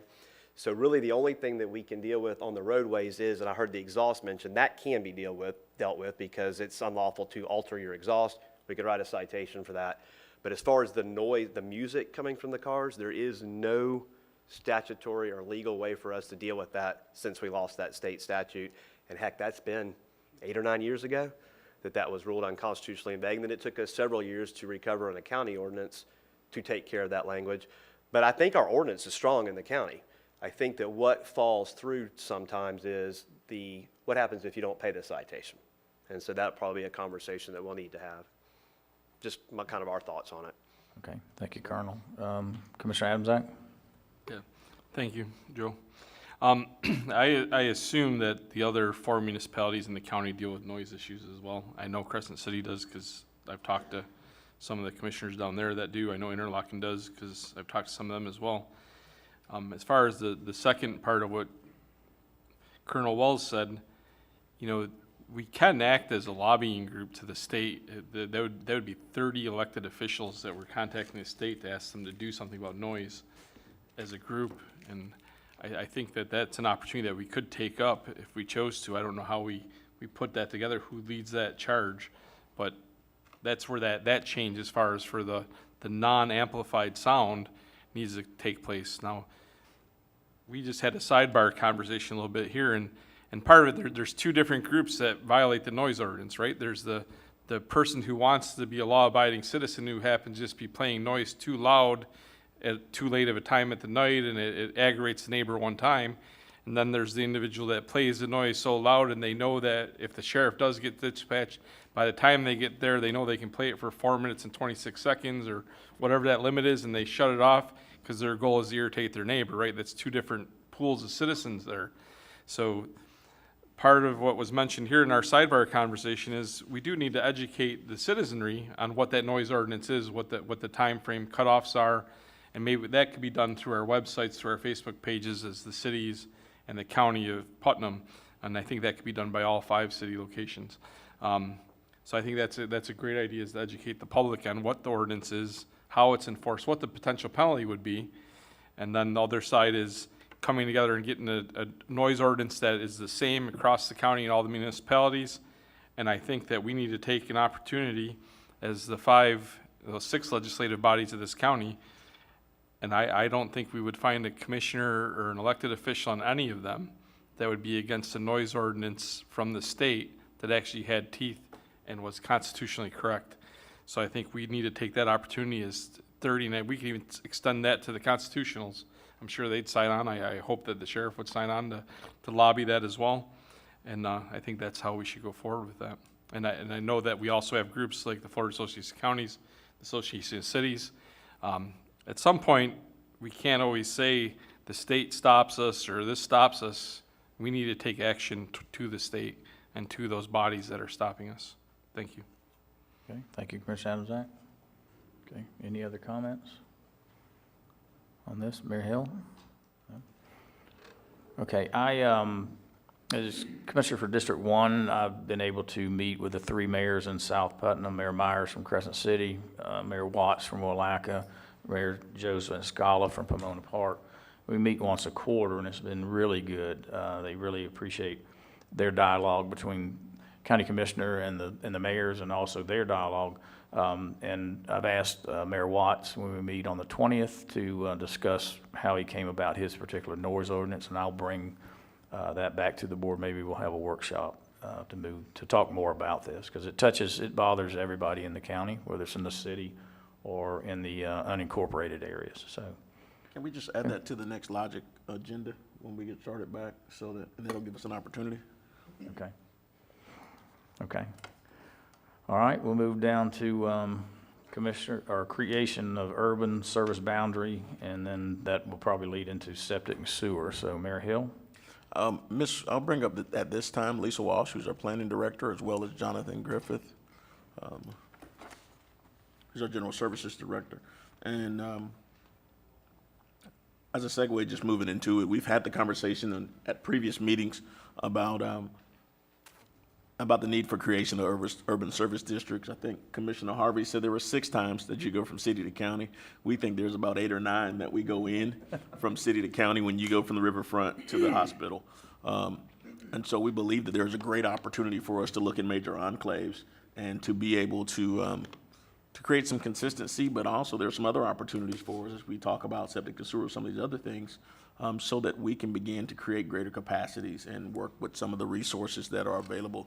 And so at this time, I'll turn it over to Lisa Walsh, who's our planning director, so that she can give us some additional information as we move forward. Thank you, Mr. Mayor. In looking at this urban service boundary thing that's been done in many other communities, as I'm sure most of you know, there are many benefits, pros, and personally, I can only think of one con, but I'm sure you all could come up with another one. But I'd like to go through a short list of pros regarding such an urban service boundary. So one of them would be, of course, the coordination of planning standards, zoning codes, densities, intensities, that sort of thing within a compact area. Having an urban service boundary allows you to concentrate your resources and coordinate things, just like exactly what you were talking about earlier with the roads and the water projects and drainage projects. That coordination would protect your investments in the infrastructure that we all worked hard to create.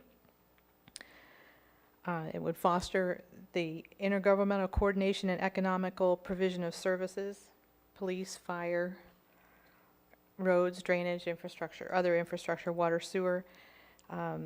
It would also foster more compatible land uses, again, in that smaller, compact area. These efforts are also beneficial in providing compliance with the Florida State Comprehensive Plan, which is something that we have to think about as planners, and I'm sure Mr. Kintis can agree to that or support that one. You would also have an opportunity to revise any interlocal agreements that exist or continue to revise them as conditions change. So, which, just like what you were talking about earlier with, again, the roadways and drainage projects. These urban service boundaries also provide an increased certainty for investors. It makes them more confident to come into the area and invest, because they know that they can get that density that they need to make a project work. They know that there's going to be infrastructure to support it, and they know that the taxes will be a certain number. They know all of the things that make their projects work. That's my list of pros. And again, the only con that I could think of right off the top of my head was additional staff time that would be needed for the coordination. But that's something that you guys are already working on with these meetings. I know that down at the staff level, I work closely with Mr. Kintis and Mr. Siafi to further all of our projects that we have coordination on. So if you have any questions, I'd be happy to answer them. Okay. Commissioners, any questions? Not at this time. Okay. Well, I do have one, I guess. All right. So if you define the urban service area, basically what you're providing is utilities. You already have natural gas in the county. One of the things that frustrates me is the county citizens in no way benefit from the city selling gas in the county. The city gets the benefit from it, but we don't. And I'm just wondering, if the services, the boundaries are provided, is there any benefit to the taxpayers? You guys are grabbing low-hanging fruit. You're providing the water, the sewer, the gas. If you could ever get in the data and the electric business, that'd be a really good thing for the city of Palatka, but it doesn't benefit the rest of the citizens. But we could provide the services, EMS, rescue, or fire, police. So how does that work? Is there any way that in these urban service areas, in your experience, that there can be a cost share or a profit sharing with utilities. Commissioner Rawls, one of the ways that that can be addressed is by interlocal with a franchise agreement between the utility and the local government agency, be it the county. Typically, those franchise agreements spell out restrictive use of those funds. So when it comes to utilities, you'd see those funds go back into maintenance of the road and right away. Thank you. Mary Hill? Okay. I'm just going to repeat myself from earlier. We do have capacity in water and sewer. We have a greater capacity in water. We do have utilities already in the county, and I think this would just bring clarity to all parties if we were to draw a line in the sand.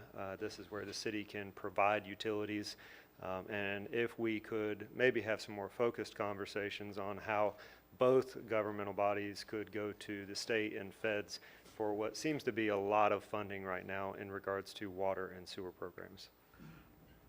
Okay. Commissioner Adamczak? I agree with this on some level, especially with the water particularly, but with septic to sewer being a big motivator from the state down to each of us, I guess, through the water districts that we have. Whether I agree with the overall program or not is neither here nor there, which I don't. So Here nor there. So, yeah, I can't help myself. I apologize.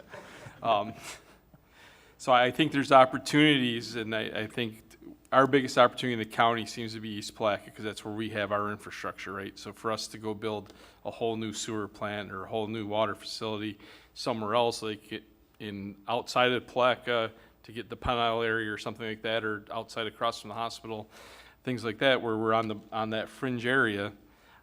I don't know if the forced annexation thing is the part that is the sticking point for anyone who wants to get that, right? So this is saying not forced annexation. If there was that agreement to share the profits from it, I could get behind this 100%. I like the idea of us as a county, if we did decide to have this happen, I think we would have to analyze our own densities, like analyze the areas around East Palatka comparatively to the areas that you may expand into. And if, in fact, the cost efficiencies for us make more sense in the East Palatka area where we're doing it, and that's where we have funds, you know, we would do it that comparatively. But I actually believe, and I've said it from this dais as a county commissioner during our regular meetings, I think there's density efficiencies close to the city that make more sense than East Palatka. I don't have that data, because that would have to come from you guys, or we don't have a facility that could service that, so we don't go pursue that data. So I'd love to see how that compares the density areas that we have in East Palatka, in part of making that decision whether we would pursue this. Commissioner, I would like to share that there is no forced annexation in this scenario. Right, people have their in today's scenario there is. Like if someone wants sewer at their house and they want to extend their one house over, people are under the impression that they would have to be annexed into the city to get that under today's circumstances. So I like the idea that this does not have that. I think what you're speaking to is the requirement to annex to receive water and sewer service. Yes, if you're the next house down the road, then you're required to annex today. Pre-annexation agreements. Right. Yes, currently the city does have that policy to hook into the city's water and sewer. If you're contiguous, you have to agree to annex and begin that progress. If you're non-contiguous, you sign an agreement to annex when you become contiguous. And this eliminates that. Is that my understanding? That is not for us to say. That is for our elected body to say. It's a conversation opportunity, I think, overall for. If this process eliminated that, I'd be very open to it. It's a conversation opportunity. If you look at some, and there's an opportunity to charge a higher rate for those properties that aren't in the city limits, and so that you don't end up with the road maintenance, you don't end up with some of these other things that are there.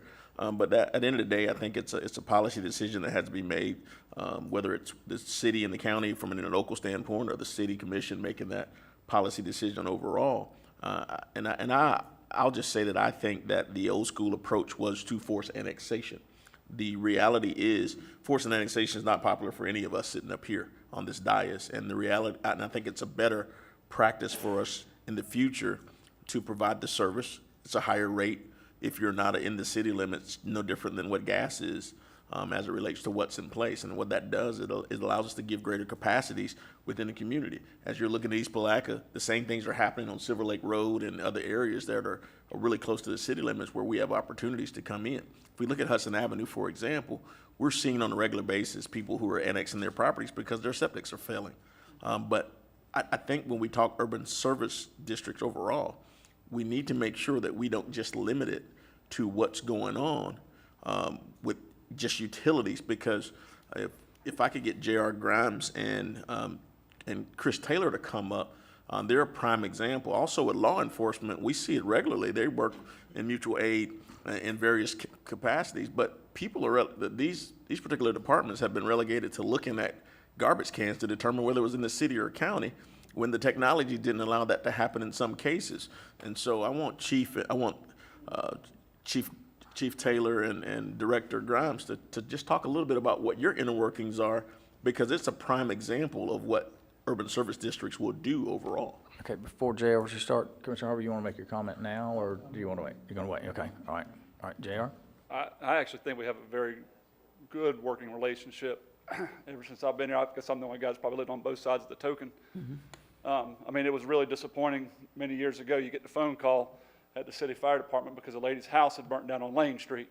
And because the 911 call was placed from a county phone, they never did send the city fire department. Since I've been here, we've got that worked out. Chief Taylor and his crews run automatic aid to us. In the enclaves, we run automatic aid to them and to the entire city. Right now, I mean, he sends us between 6 to 8. We send him 7 people into the city on any given working house fire. And we're trying to get to where we can do a closest unit response. So whoever's the closest, just go handle the emergency. We'll figure it out later. So we've worked out really, really well together without a hitch. Our crews train together on a regular basis so they can work fluidly together. They work well at the industrial facilities, Georgia Pacific, Seminole Electric. We're working now with them for helping up their special operations teams with our employees. So I believe we have a great working relationship. Yeah, I just echo those same sentiments. I mean, it's been a lot better to actually respond to a fire that you see happening across the street that's not in the city, and you can help the citizens. So I think it's been a great relationship, and we're getting more done across the greater Palatka area. Okay, thank you. Commissioner Harvey? Thank you, Mr. Chairman. You know, I tried to do some research on what this urban service boundary is, and let me apologize, but we don't deal with it on the county side. You know, our boundaries are pretty much set, and we know where our lines are, and that's where they are. It seems to me like the urban service boundary is just a nice word for a MOU, that we can just say, these are what we're going to provide. Y'all are working it out right now, and I appreciate that. You know, you don't need an MOU to go put out a house fire across the road. You just go, okay, let's go do it and figure it out later. I think that's remarkable, and it sounds simplistic, but it's the truth. It's what needs to happen. Same with law enforcement, same with anything. I do think and I appreciate the city, if you're gonna run utilities out, I don't have a problem with a higher rate if you're not in the city. I think that's a normal situation there. Franchise fees, possibly looking at that in the future, but you know, I need to say this, and I've said it last time, and I think it's 2 times I've said this, but you know, I understand the cities need to expand, and I remember in the book about Putnam County, this plaza was called West of Palatka, you know, back years ago. And I worked here at Pantry Pride as a young boy. You know, every town grows west, if you will. And you're trying to keep up with the demands. And legislation was trying to be passed a few years ago for municipalities to true up their borders, to fix that problem. It didn't pass, and I don't know how you could fix it other than forcing people, and no one wants to do that.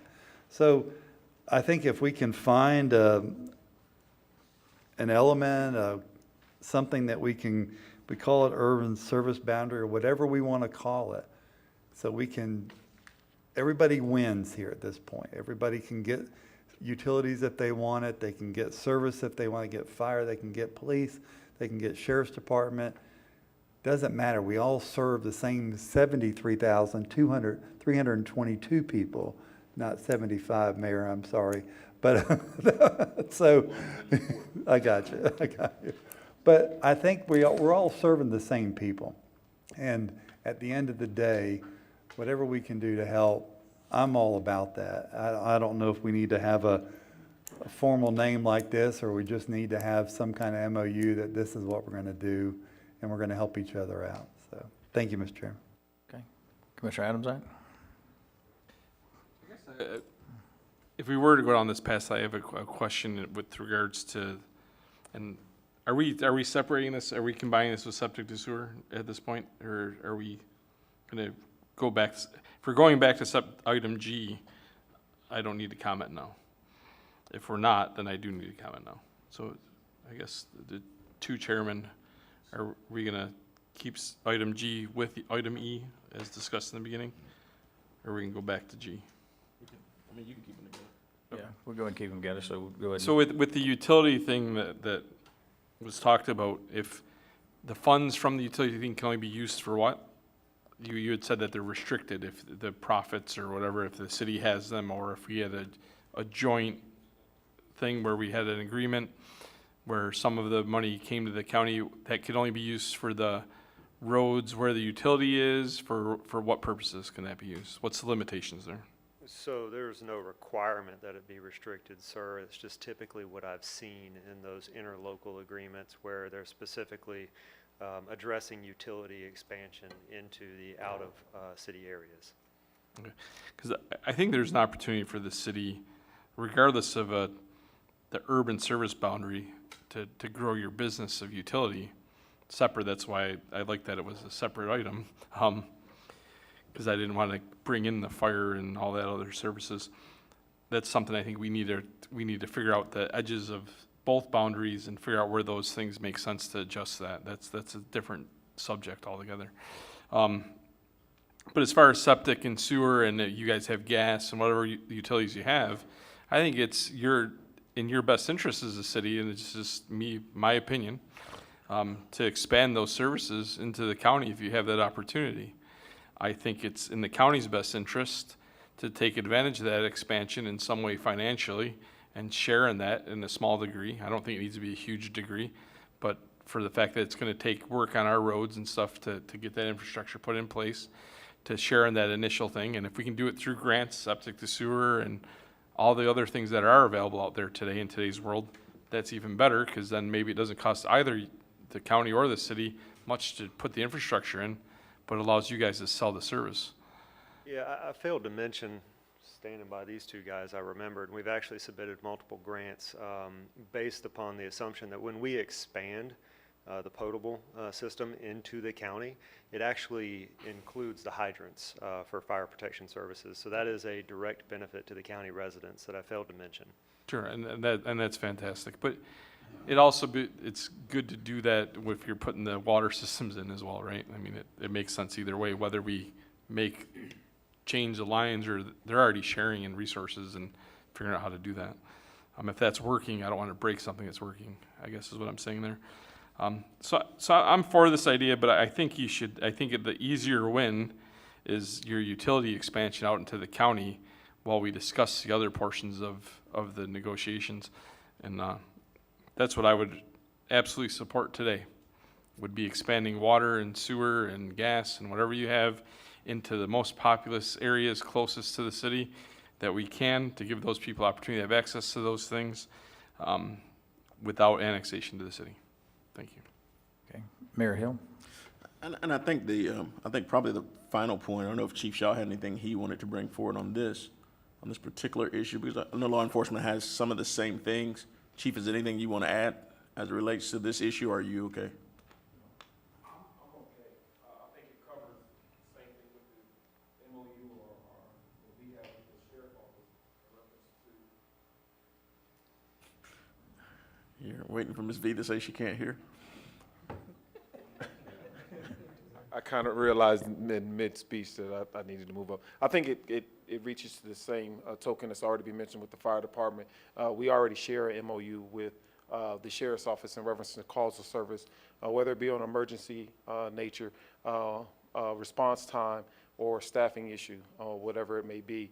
We share those same things, and we, through dispatch or through communication, reach out and address those issues.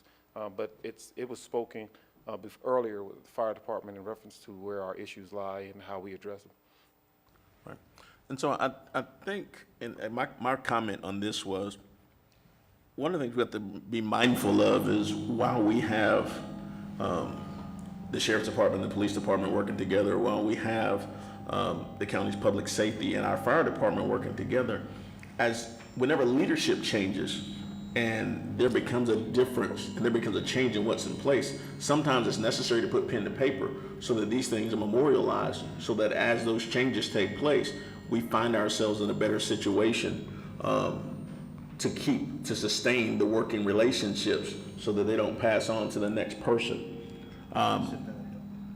The other part is when we look at the opportunities that exist in DC right now as it relates to infrastructure expansion from the congressional level, we have a unique perspective. I think we have the ability to have bipartisan appeal in Washington, D.C. to go after resources to expand utilities and to be able to create greater capacities within this community. This opportunity may never come again in the same way within our lifetime as we look at what's in place. Mr. Suggs and I, over the years, we've gone to D.C. and been able to work both sides of the hall. But I think this is a very unique position for Putnam County as a whole, as the county's trying to expand water and sewer opportunities in East Palatka and other areas. We have an opportunity to the west to do something very similar and to be able to gain traction on both sides as we go forward. And I think if we work in a united fashion to do those things, it could be of great benefit to this county as a whole. And I think we would be really not serving our citizens properly if we don't take advantage of at least the opportunity to do so. You have a federal lobbyist just like we do. And I think if we work in concert on those things, there's a significant opportunity to get some funding into Putnam County so that we can work towards your septic to sewer project as well as expansion of resources into outlying areas that are contiguous to the city. You shut me off. I know you wanted to make a comment, I think. Oh, sir, I would never shut my chairman off. I was just trying to help the feedback. But yeah, while we're talking about this, we're all sitting up here. We got 9 of our 10 sitting commissioners, both from the city of Palatka as well as Putnam County, and most of the administrative staff. We're working here together to try to build some type of, and Jeff, Commissioner Rawls, I'll borrow one of your words, some synergy here on some projects. So, City Manager Holmes and I were just sitting up here talking about the process that Chief Grimes and Chief Taylor's already put in place. And that's a perfect example of how if we can sometimes get out of the way, just let folks that are doing the job do the job. They're a shining example of how we've already fixed part of our problem with our urban services areas with the enclaves. And so publicly just want to thank both of them here tonight for what they've already did, because they're, like I said, they're a shining example of what it is we're trying to create here tonight amongst ourselves.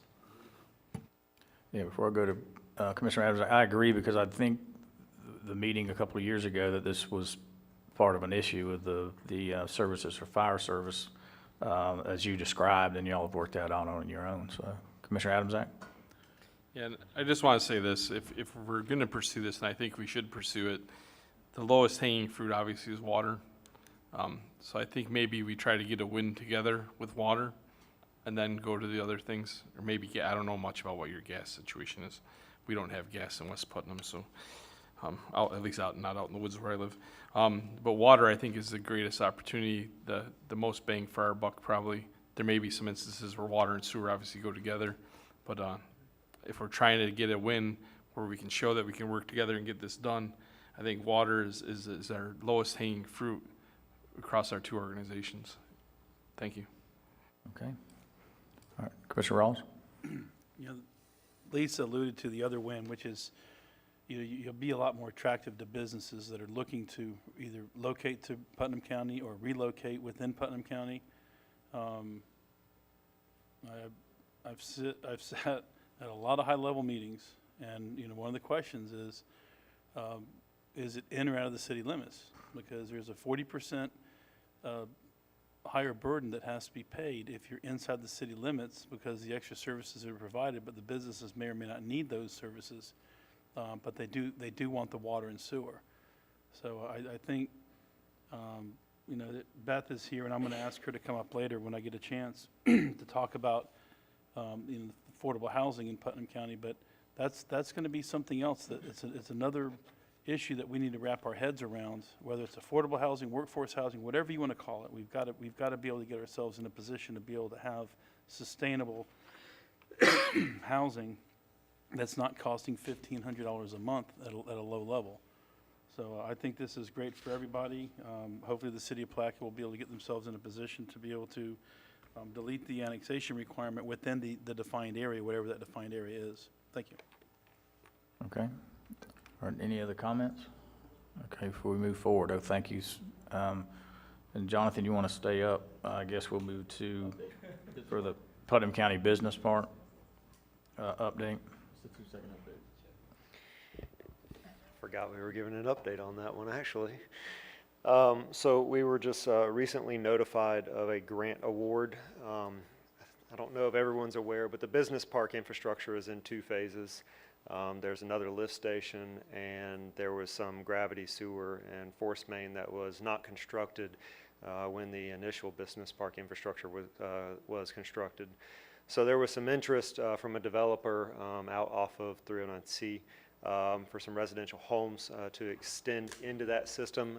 When we realized that it was going to be cost prohibitive for them to extend to the existing infrastructure on the eastern portion of the park, we looked at the feasibility of submitting an application to the state to go ahead and construct the remainder of the infrastructure in the western portion of the park. Happy to say that the city received that grant, so that will include construction of sanitary sewer lines and a lift station, and hopefully that will result in that small subdivision tying into that system, which will bring some, hopefully, affordable housing to market here. Okay, thank you, Jonathan. Oh, and sorry, we will be upgrading lift station 16, which is the one at the corner of St. John's Avenue and Ziegler, which services the entire medical corridor and is needed to support the cottages development on St. John's Avenue. And what is the cottages development? Is it 190 units or 191 units? I always forget. 194. 194 units on St. John's Avenue, just west of Ziegler and St. John's. Okay. Administrator Suggs, do you have any comments on the business park? No, sir. We're just continuing to do the things that we're trying to do to promote the business park as an opportunity for folks to come in and create, economic development and open business, and we're doing that. I think we're doing a pretty good job with that out there right now. We just sold the 15 point something acres, I believe it was, in the PRC building, and so that's on the heels of the Camarco project. That was a $10 million update to that spec building that was built several years ago. So I think it's doing real well out there right now. Okay, thank you. Commissioner Adamczak? I guess that I don't know if anyone has the answer, but I guess I'd like to ask this question because it just popped into my head.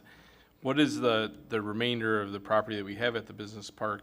About how much property do we have, or opportunities for adding businesses? Is it 4 more businesses? I mean, I guess, and you can answer that another time. I just want to put it out there verbally before I forget about it. I can't answer it as far as the number of businesses because, as you know, they can purchase different amounts of property, sizes of property, and whatever is more accountable for what they need to do out there. So, as you know, we had the PRC building, so they purchased the property that was surrounding the building to expand their facility. So it will depend on what type of manufacturing or some type of industrial property wants to come out there. Then we would work with them on a footprint. I guess I'm just putting this out there, and it's not for purposes of this meeting. I'd like to know how much property is left, and then how much property isn't developable, because some of it isn't with the ponds and the other things that are there. And if we could just get that to me, and I apologize for asking in this forum, but I don't Absolutely have not, my sir. phone here that I would normally email you from, so. We will be more than happy to get you a map of the facility, absolutely. Okay, Commissioner Borum? It's checking in. Yes, while we are on the subject of the affordable housing piece, I think I might want to just throw this in. There might be a good opportunity for the city and the county, as well as other municipalities throughout the county, to help with the homeless shelter, if at all possible. I think we did get some funding in for the animal shelter, which I think got over $750,000 for that. So I think we ought to take care of our people as well. We're taking care of the animals, let's take care of our people. So I think this will be a good time for us to kind of come together and see what we can do to put a facility in place. Looking forward for any support. Okay, before I move to, Commissioner Rawls, did you have a comment, another comment? I want to make a comment. Rufus, on the money set aside for the animal control shelter, if I'm not mistaken, that's Better Place plan. Better place. Yeah. Absolutely. It'll be a better place. Be a better place for our people to have a home. Touche, that's good. Yes, sir. Okay. To was. Commissioner Rawls? To Rufus's point, there is a move afoot. The First Presbyterian Church kind of got this thing started, and Bread of Life. They're actively looking to have a faith-based summit in September. One of the topics of conversation, I believe, is going to be homelessness, but also combating the homelessness in Putnam County, because it is an issue that nobody really wants to deal with, but we have to deal with. You know, it's as human beings, as Christians, and most of us are. I think it's required of us. So I agree with Commissioner Bourne. We should, at our next meeting, which I'm sure will be in the very near future, we should probably have that as a topic of discussion. But what I want to talk about was the business park. So, you know, the business park is adjacent to the youth sports facility in Francis, and I think there's a lot of opportunity for us to get together and talk about expansion of that facility and utilizing some of that property. There's been requests by a pickleball group that maybe get some property there and set up a pickleball facility and complex. There's a lot of demand for that in the county. Apparently it's become a very popular sport. I personally don't play it, but a lot of people apparently do. So I think that, you know, if we're going to look at that, that would be something that we could team up on, and not just team up on, but make it a joint effort between the two boards, you know, to benefit the public. I think that the sports complex itself could use a little bit of help, and you know, having that property adjacent to it with the parking lot available, it makes it real easy to develop. Okay. Commissioner Adams? So I guess several topics. From Rufus, I agree with you 100% on the homeless type shelter, but I think we need to look bigger picture than that. Homeless shelter usually, so I've worked in New York City, I've worked in Boston, Massachusetts a lot in my life. I've lived in Chicago, I've lived in Washington, D.C., I've lived outside of Baltimore.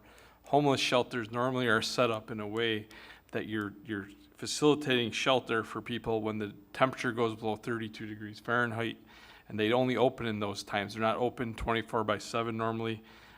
If you're talking about transitional housing, that's a whole different subject. I think transitional housing makes more sense in Florida than a homeless shelter, because there's only, I looked at the averages when people started pressuring us on Facebook about homeless shelter in Putnam County. I think we're better served by allowing some of these private organizations to have a shelter that's open for those 10 days a year, and that is the average. We have about 10 days a year where the temperature goes below 32 degrees in Putnam County. And maybe focusing on that transitional housing aspect where we actually assess the people that are on the street. Because remember, homelessness is measured depending on who's measuring it in different ways. You can be homeless and still have a roof over your head. And that's not the homeless that we need to find shelter for as far as a shelter facility. That's someone that we need to find transitional housing for. And I guess we can mix the two together, but I don't think they're the same thing. Because when we talk about, when we get pressure when it's getting cold out at night, and that's what we see on Facebook, and that's what we get emails about, is, oh my God, it's gonna be 22 degrees out, what are we doing with the homeless people? There's 1,200 homeless people in Putnam County. Well, probably only 480 or 500 of them are actually outside. So there's a difference there. And even when they open up those facilities, there's 20-some people that showed up. I think 20-some in the one and 15 in the other. I think the peak night was 36 people. And granted, part of that is if you are homeless out on the street or living in a tent or whatever your situation is, how do you get to that facility? We're not a big city. I mean, Palatka is the biggest city in Putnam County, but we're still only talking about 10,000 some people. And a lot of the homeless people that are outside don't live within 20 miles of Palatka.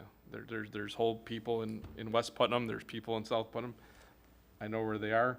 They're not going to make it to Palatka, the homeless shelter. We definitely can't afford as a city or a county to build 3 facilities, one in South, one in West, and one in Central Putnam as homeless shelters. But what I think we do have an opportunity to think about transitional housing. So I think we maybe have to educate the public on what emergency homeless shelter is, and then what transitional housing could look like. And then we also at some point have to define what affordable housing is. Because affordable housing is always going to be moving, because you can never keep affordable. You can't restrict housing to be at, let's say, $500 a month if the rest of the housing is going up to $2,500 a month. And we're seeing situations, out, at least out in West Putnam, where they're running a 1950s trailer with the roof leaking for $800 a month. So that's not affordable housing for what you're getting for $800. And so at some point we have to figure out a way to create guidelines for the county, the city, and everything else. We got to figure out transitional housing. We have to put an umbrella over services for people that have needs, whether it's mental health, substance abuse, all those causes for how someone ends up homeless. And then we also have to realize there are some people that are homeless by choice, that you couldn't get them off the street if you tried, and all they're going to do is move to a different location if you pressure them to do so. And unfortunately, some of that may fall under mental health. Okay, Thank you. Thank you for those comments. Okay, anything else on the business part? Well, And I don't want to go into. well, no, I'm not going to go back and forth. I just want to make a homelessness comment. It's not on the agenda, so I'll let you make a comment, and then we're going to move forward. Yes, I think a good example would be the D-Land facility that not only provide for homelessness, but it also provide other services like mental health, among other things. And they operate 24/7, and it's fully staffed. So it's not just when the temperature gets below. I think that's something that we need to look into as a whole. That's just my point. Okay, anything on the business part? Chairman Pickens. Okay, Mr. Jones. It's not the business park itself. However, we start talking about affordable housing, and it ties into the business park, or at least businesses. City and county, in order to have affordable housing, we need jobs. We haven't talked about that. And I'm talking about the recruitment of businesses. Who's responsible for that, and how are we coming with it? Is it just the chamber, or do we actually, or are we going to try to put something in place to try to recruit businesses to come to our county and our city? I appreciate that comment. You know, was not prepared for that. You know, I'll be glad to have a conversation with you at another time about that. I think because I get asked this as a county commissioner, what business am I recruiting? I said, I would like a lot of businesses to come to Putnam County. I said, but as a county commissioner, I feel that what my job is to create a county, an atmosphere in the county of working with the sheriff's department on lower crime rates, school board, education, graduation rates increasing, our millage rate, our emergency services, our fire service, quality library system, quality health system. There's a lot of pieces to that puzzle. So I don't know that I could answer that question. And yes, the chamber is our economic development arm right now. But I think as we have this meeting, we'll have another meeting, and that should be a specific topic that we can discuss, and everybody be prepared, and maybe even bring somebody in from the chamber to explain their side. Right. I wasn't pointing that to you like that. Right. I was saying as this group, while we were talking about the business park itself, the obligation that we should probably have as a whole, as a full commission. I think we all have a responsibility of maybe trying to recruit as we speak, and people ask us these questions. A young lady came to our meeting at the city and said that she had some connections of a business and they wanted to come to Palatka.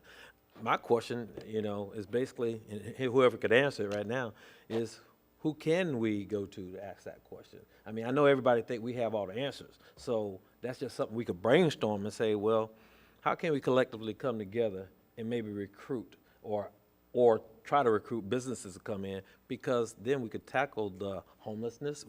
Holistic approach is what I'm saying. So I'm not directing it at you, Chairman, just something to take back when we start talking about this business park and other areas of opportunity for businesses to come here. Okay, all right, thank you, Commissioner Jones. Commissioner Adamczak? Yeah, Chairman, I'd just like to introduce them. When we do workshops, we do this thing where we all hand wave an agreement. Can we all hand wave an agreement that for our next group, when we get together, that this is definitely one of the topics that should be on there? I'm willing to hand wave for No that. question. Yeah. No question. It's called wave and support. Got that from Tallahassee, so. Okay, all right, we'll move forward to item H, I believe we're on now, simulated gambling. Commissioner Adamczak? So simulated gaming is something that we've banned in the county, and I guess the reason I have this on here is I would like to hear from you all why it's not banned in the city. I don't know, I'm not saying I'm demanding you ban it in the city, I'm trying to understand why any municipality, and you happen to be the one that we're sitting with today, would want that to continue. And I don't know if the ones that you have in the city are different than some of the ones that were operating in the county, where the money was being funneled out of county, where it was untrackable, where if you sat down and played the game, I went to several of them myself and I played, and I won at one, and it was definitely cash was given to me. That it turns into an illegal operation at that point, and I want to understand from a city commission if you guys have any plans, because I think it doesn't help we're talking about attracting businesses.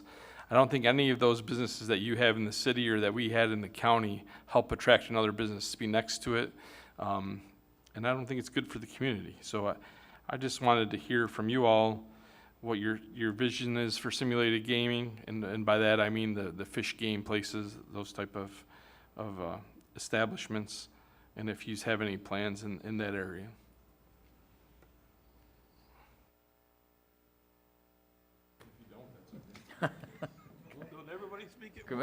Commissioners?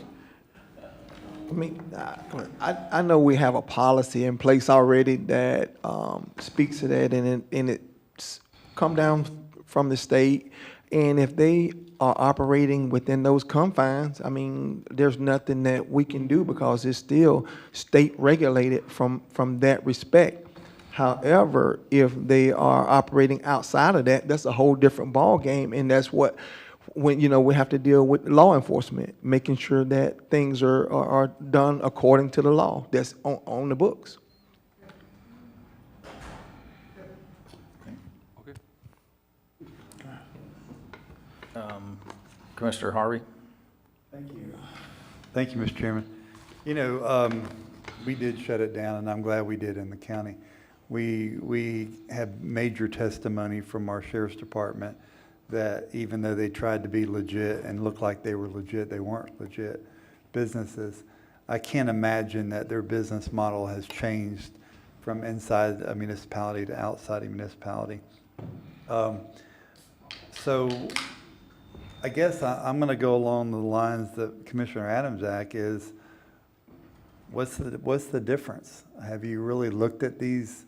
Have your police department went in there, and if Mr. Adamczak got cash, then that's a pure violation of that. So are y'all looking at that to better our community and drive the people that, and I don't believe it's state regulated whatsoever from what we understood, from what we were seeing in their business model. So I appreciate Mr. Adamczak bringing that up. Thank you, Mr. Chairman. Okay.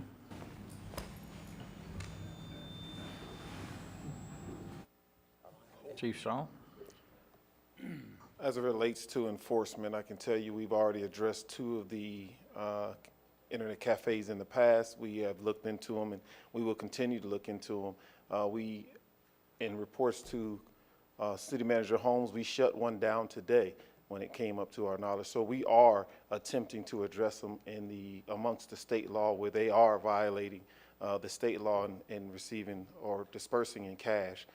We do go in, we do our inspections, and we continue on. But we will continue to address them whether or not the commission decides to have it change the ordinance where they're allowed in the city or we have them in the city. Then I'm going to let that body decide on that, but we will continue to address them in a criminal aspect as we move forward. Mr. Adams? Specifically, the one in the city that gave me cash when I won, and had I lost, they would have kept my cash. So let's be clear on that too.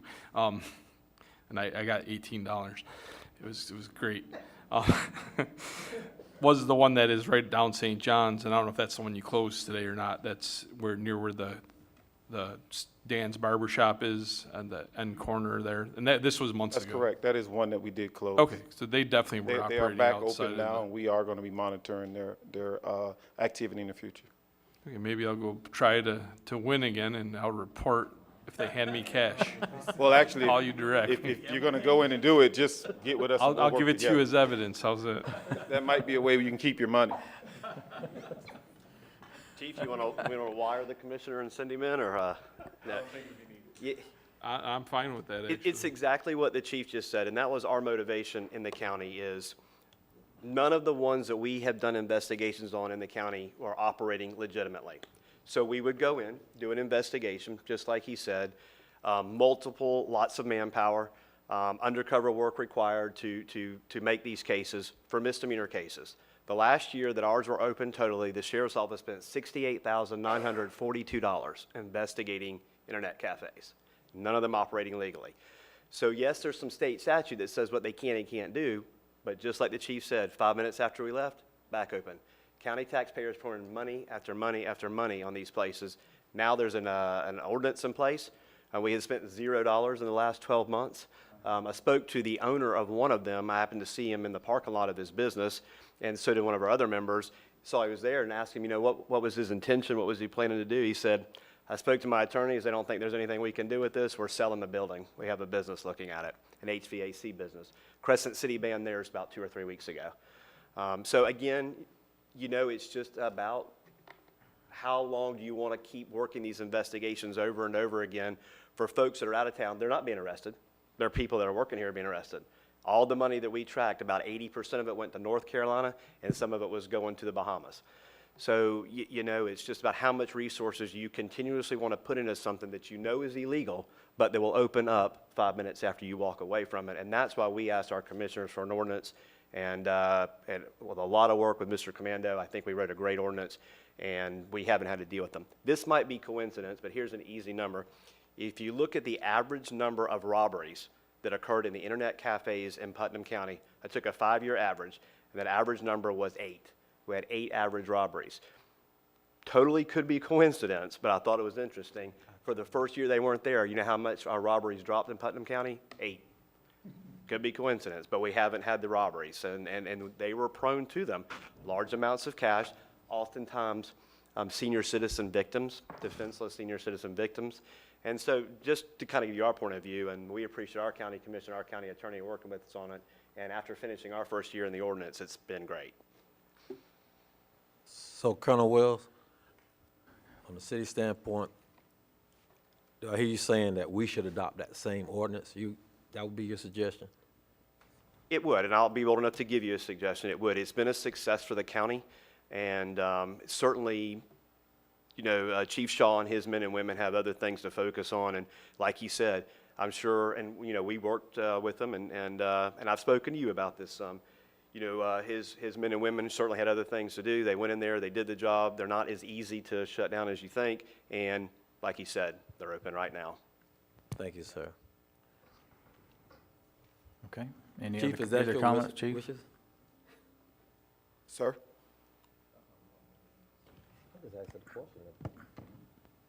I'm sorry, I didn't hear the question. I asked Colonel Wells, did that help? And I was asking you as far as would that help our department as far as changing the ordinance? I think it'll be beneficial, yes, sir. Well, I do know, I think I received an email from the county before regarding the internet cafes and different things of the nature. So I just want to get any data as it relates to that, and I'd be happy to support it based on data and facts. So with the amount of resources being expended or whatever it may be, if it's operating illegally, you know, so that's something that we should not be tolerating. Okay. Any other comments on the simulated gaming? All right. Mayor, I guess, do we need to talk any more about St. John's Avenue? No, I actually think we've covered all the items and we're ready for our closing remarks. It looks like we've covered St. John's Avenue and the joint projects were covered by Mr. Griffith earlier, as well as St. John's Avenue. And so I guess at this time, we'll move to closing statements from commissioners. Let me do public comment. We'll get that out of the way. Is any individual wishing to make public comment on miscellaneous items? All right, this portion of the agenda is designed to allow citizens an opportunity to bring matters to the attention of the board. It's not reasonable to expect that the board will engage in debate or deliberation on matters which the board received no prior information. So, Mr. Tim, you know the drill. If you want to come up and you got 3 minutes, if you'll state your name and the address for the record. Tim Hoteling, 105 Riverside Way, San Mateo. I have a little bit of a vision that everything y'all have been talking about bubbled forth again. Our waterfront, how we had a big plan, or the city had a big plan. That got translated into a whole bunch of boat ramps that's filled real regularly with bass boats and tournaments and all of that. Didn't seem to come to a finish because, to my knowledge, you still have that boat store unoccupied, not doing anything. Some time ago, I suggested that you pick there's a whole flock of retired big boat captains here that live here that have got a wealth of knowledge that can give you an idea as to the resources that are necessary to attract the snow boats that come up and the liveaboards during the winter, which appeared to me to be one of your target focuses with the waterfront thing. It just seems a shame that it is not percolating. Everything that you talk about is all waterfront, and my vision is, well, before I get into that, there's a lot of recurring millions of dollars that are available just for water access to the river. The county doesn't do much to do anything about it, but one little one in particular is a Pico Road ramp. My vision would be that the state fairgrounds have electric battery charging, accessibility for the boats. They need it charged up all night. Some increased security so all of your bass boat fishermen that come to town can go to their motel and rest and still have access. All of the loading and unloading of the boats would be on the new Pico boat ramp. The boats just scoot right on across, so all of your show and tell and all of the tourist people can come to the waterfront. All of that tremendous real estate that's all tied up with trucks and trailers would be free, and you could attract more people with fat wallets to come down and participate. And the biggest thing to me is it seems each of these little components have money available beyond the current thing. The access and maintenance of boat ramps was changed by a law to where it's recurring money. It's not dependent on just this election. And to me, it would open up. But again, all of this is really wonderful as long as we got bass in the river. And I would really, really encourage you all to talk to Mr. Payne and Mr. Perry and anybody else that might listen, your water management people, and ask them, why is there no submerged aquatic vegetation, i.e. eelgrass and all the other stuff? It has to float above the water to live. All of that's critical for the manatee to eat. All of that's critical for habitat for the little fish. You saw in this most recent Bassmaster tournament that came up, the fishermen are paying attention. If you don't have bass, you're not going to have everything on the waterfront. I think it could all come together, and that's my vision. Okay, all right, thank you, Mr. Tim. Okay, any other individuals which make public comment?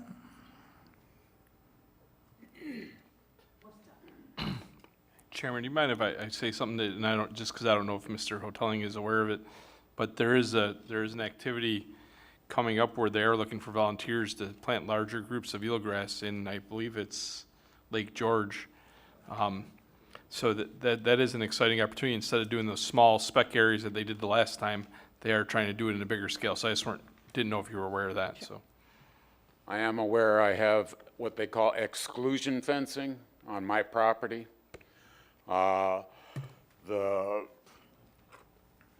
apparent major problem is predation. As soon as the grass grows, there's nothing to eat. Didn't know what crabs eat that stuff really well. The manatees love to eat it. Everything else eats it.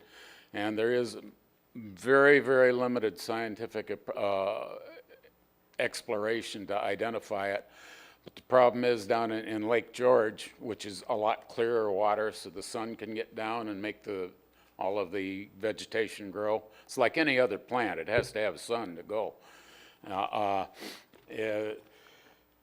He had 3 meters by 3 meter big chunk of what they call exclusion fencing. right. The grass grew on the inside. Everything was wonderful. He flipped it, half of it, 180 degrees. His GoCam ran out of batteries before he got back from another run. Just, Tim, all I'm trying to do is acknowledge the fact that I think some of the work, I mean, some of the work you're doing, I think, is having effects. So, it's a big problem. so that's a good thing. Okay, thank you, Mr. Tim. Ms. Linda? This is just an invitation. The weekend of April 22nd through 24th is the Bartram Frolic this year on the riverfront. And we're having, on Saturday, will be the Passport to the Past for all the school children coming, and there will be the reenactors all set up along the riverfront. The Pride of Palatka will be taken out numerous times, as well as some other boats, giving people an opportunity to get on the river. Sunday afternoon is the symposium at the Hammock Hall, not Hammock Hall, at the The River Center? No, it's not at the River Center this year. It's at the First Presbyterian Church across the street. The Westminster Hall, that's what it is, will be Sunday afternoon. And there will be kayaking, biking, and walking, hiking events all during the weekend. But this invitation is to you all to come on Friday night. We will be having a reception and an art show of a Bartram's prints. And then we will be having a concert in the sanctuary of the First Presbyterian, really renewed First Presbyterian Church. And it will be songs and stories of William Bartram. And we would love for you to come. You can. Okay. I'm coming and speaking on behalf of Sam Carr, who you know would be here. His sister is dying. She's in hospice in Alabama. And he asked if I would come and invite you all to come. So thank you. Okay, thank you, Ms. Linda. Okay, any other public comment? Okay, seeing none, we'll close the public comment portion and move down to closing comments. Mayor Hill, you want to start with the commissioners, just go down a row, or? We'll start with Commissioner Boardman, work our way around. Okay.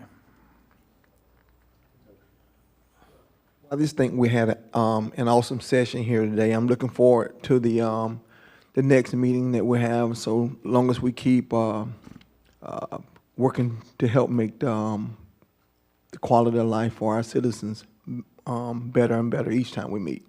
So I'm looking forward to that. Mr. Rawls? I'm really glad that we're able to get together this evening. I hope this is the first of many, many, many meetings for not just the current commissions, but commissions in the future, working together to benefit the public that we serve. I just wanted to recognize real quick, Jack and Beth are in the audience from the Northeast Florida Regional Council. They have, I was wondering if we could get them to come up real quick and discuss briefly about something they're having on the 13th. I think it's something that would benefit all the commissioners. And then while they're coming up, I also want to talk about the summit that was put on last week by the Regional Council regarding substance abuse and opioid overdoses and the impact that it's having in Northeast Florida. I don't think that anybody here lives in a vacuum. You know, I'm pretty sure that everybody's aware that we do have a problem in our county, but when you look at the data that was presented last week and you look at it from a regional perspective, we have a large mountain that we have to climb to get our folks sober, to get them into recovery, and then to continue to help them heal, because as one doctor pointed out, it really is a disease. And there was an analogy given. You know, he said if a patient walks in the hospital and has a heart attack, you know, everybody pities them, that he goes home, recovers, and sits on the couch, drinks beer, eats bacon, has another heart attack. But that's a health issue, and it's treated as an illness. But when our folks get hooked on substances that they can't shake, then it becomes problematic for the community, but it also becomes problematic for everybody in their household, their friends. So I think we do need to start having a conversation as a community to take a look at how we address the substance abuse disorders. There's a lot of information that's starting to come out now, and I think that we owe it to ourselves as a community to have these conversations, to start looking at a different way of addressing it, the language that we use. It's, you know, destigmatizing it is going to be the first step, and then getting the folks back to work, back into stable housing, becoming productive members of our society. So I'm not doing the closing comments, but if you could just tell us what's going on the 13th. Sure, super quick. I appreciate Commissioner Rawls, a member of our board, Commissioner Harvey, Mr. Holmes, all a member of our board. So, you know, bringing up two of those issues that we know are regional and are bigger than each county and how they can handle it. The opioid summit was one example. We are having a regional convening to talk about affordable housing on the 13th. That's at our offices from 10 to 12. That really is a culmination of workshops we held in each of your counties, and we had really good participation in Putnam County to kind of talk through what we learned in each county, all those similarities, which we know that there are among the differences as well, to come up with kind of a work plan moving forward. Lots of interesting ideas kind of tossed out there. We had a great conversation today at a meeting, so we would encourage you all to attend. I've sent flyers out to your county managers and things. So if there's people in your community that you think should be, you know, a part of that, we welcome their input, and stay tuned, as we have an affordable housing committee as a standing committee of the regional council. So the conversation will continue. So thank you. Thank you, Beth. Okay, So for the next meeting, I would like to see us discuss substance abuse disorders as well as mental health issues, specifically regarding Putnam County. We don't have any services in county that someone that has an issue can go to for help. If they're in crisis, there's no mental health receiving facility here. The limited resources that you might have once you start down your path to recovery are just very minute, and it's privately funded. I think we need to start taking a look at having the conversation. I ask our hospital why they don't have a mental health receiving facility. So I'd like to see us discuss that. Workforce housing is going to be imperative for us. If we're going to fix our housing problem, there's got to be somebody to build the housing itself. So we need to develop a workforce. We need to have workforce housing. firefighters, law enforcement officers, teachers, nurses, people that are critical to our existence, need places to live. And I don't think it's practical for them to come into Putnam County, earn a paycheck, and then go out of county and spend their dollars in St. John's or Clay or Alachua, Marion County. I think that we really need to start looking at focusing on how we address that. This has been a great meeting. I'm really, really glad that we got this together. It's been a long time coming, and I look forward to doing this in the near future. Thank you. Okay, thank you, Commissioner Rawls. Mr. Jones? I won't be long as Jeff.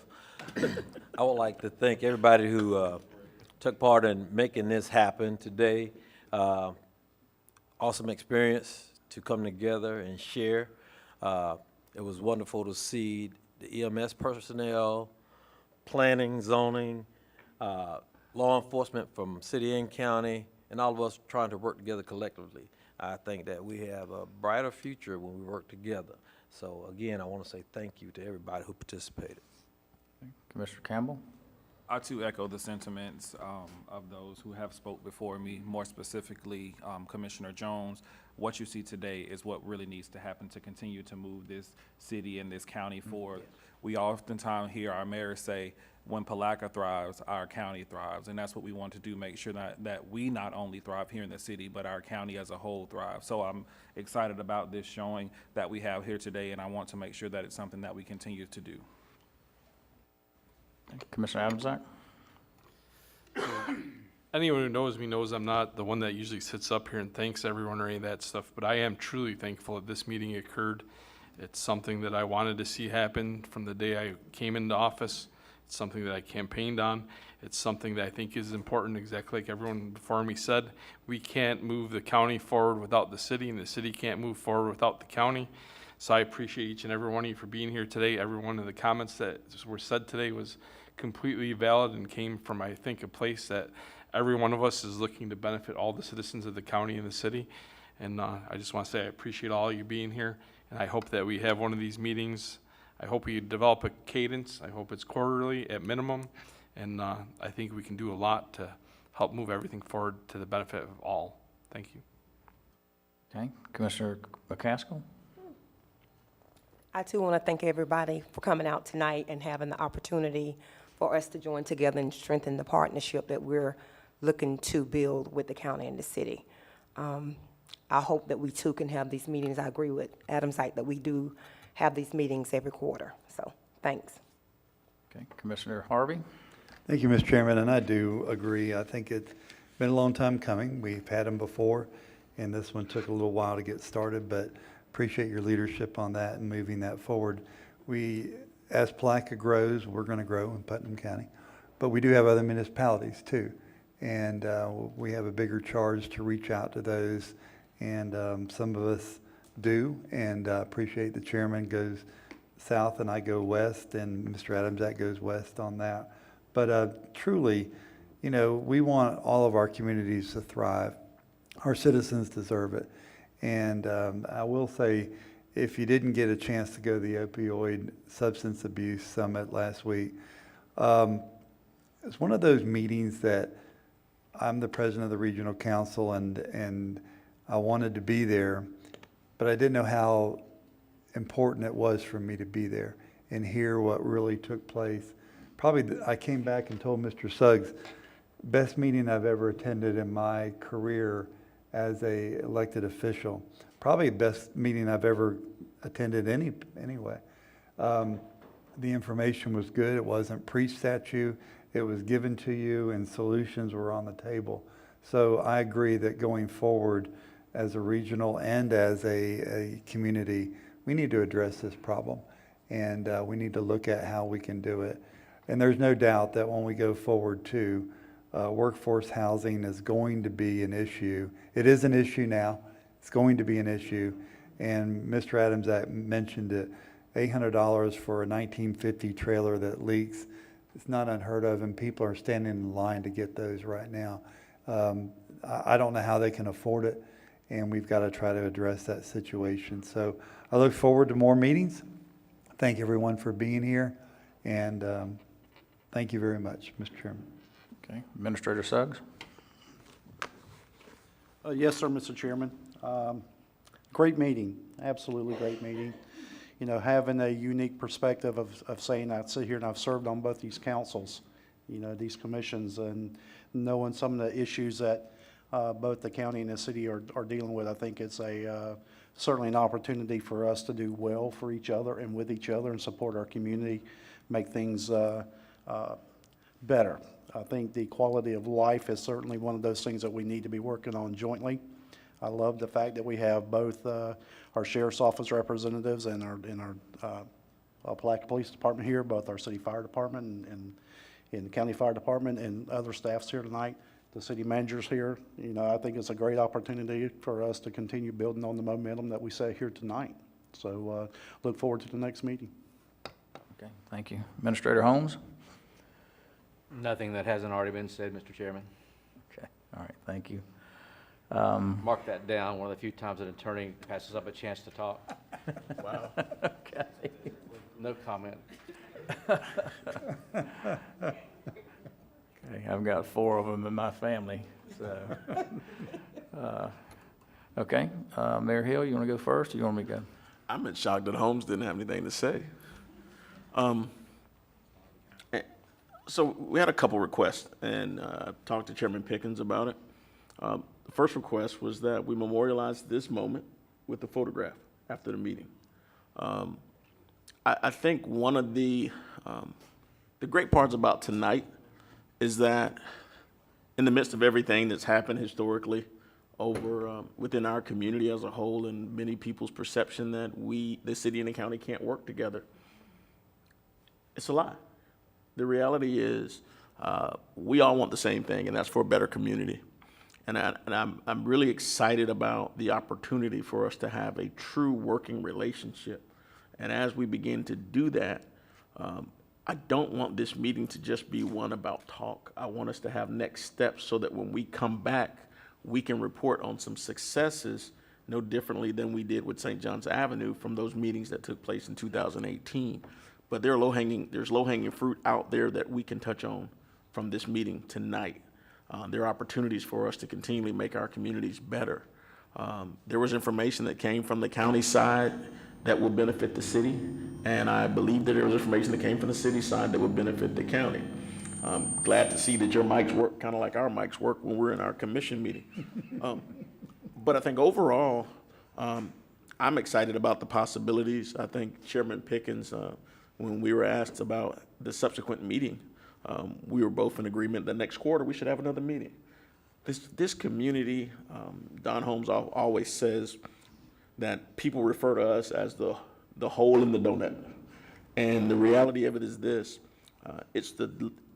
Putnam County is the last remaining snapshot of old Florida. And we have an opportunity to make history here if we work collectively together. We oftentimes use the phrase that we're better together. It doesn't mean that we have to agree. We don't have to have the same political views. We don't have to have the same social views. But at the end of the day, local politics, local government is the arm closest to the people. And if we do what's right by the people, by all people, by the people of Putnam County and the people of the city of Palatka and every other municipality within this county, then we're going to be better. And I'll leave it like this. As long as we continue to do the things that we're supposed to do and we make sure that we put our people first, then this community will prosper. And it's enough great leadership that sits around this dais and in this room that this community can work together. You know, it's like a family. Sometimes we're going to fall out. Sometimes we're going to disagree.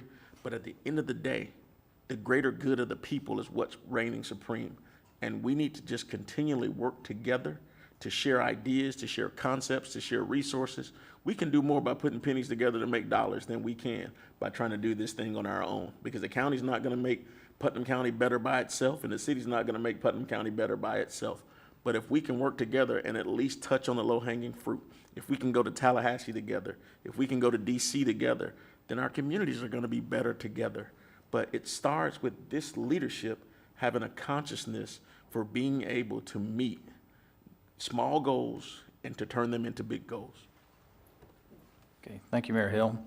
And we will set up a meeting for the next quarter, so I'll get with my commissioners, you get with your commissioners, And I'll just go ahead and make the statement, when we do have that meeting, I'm gonna make my closing comments before you, okay?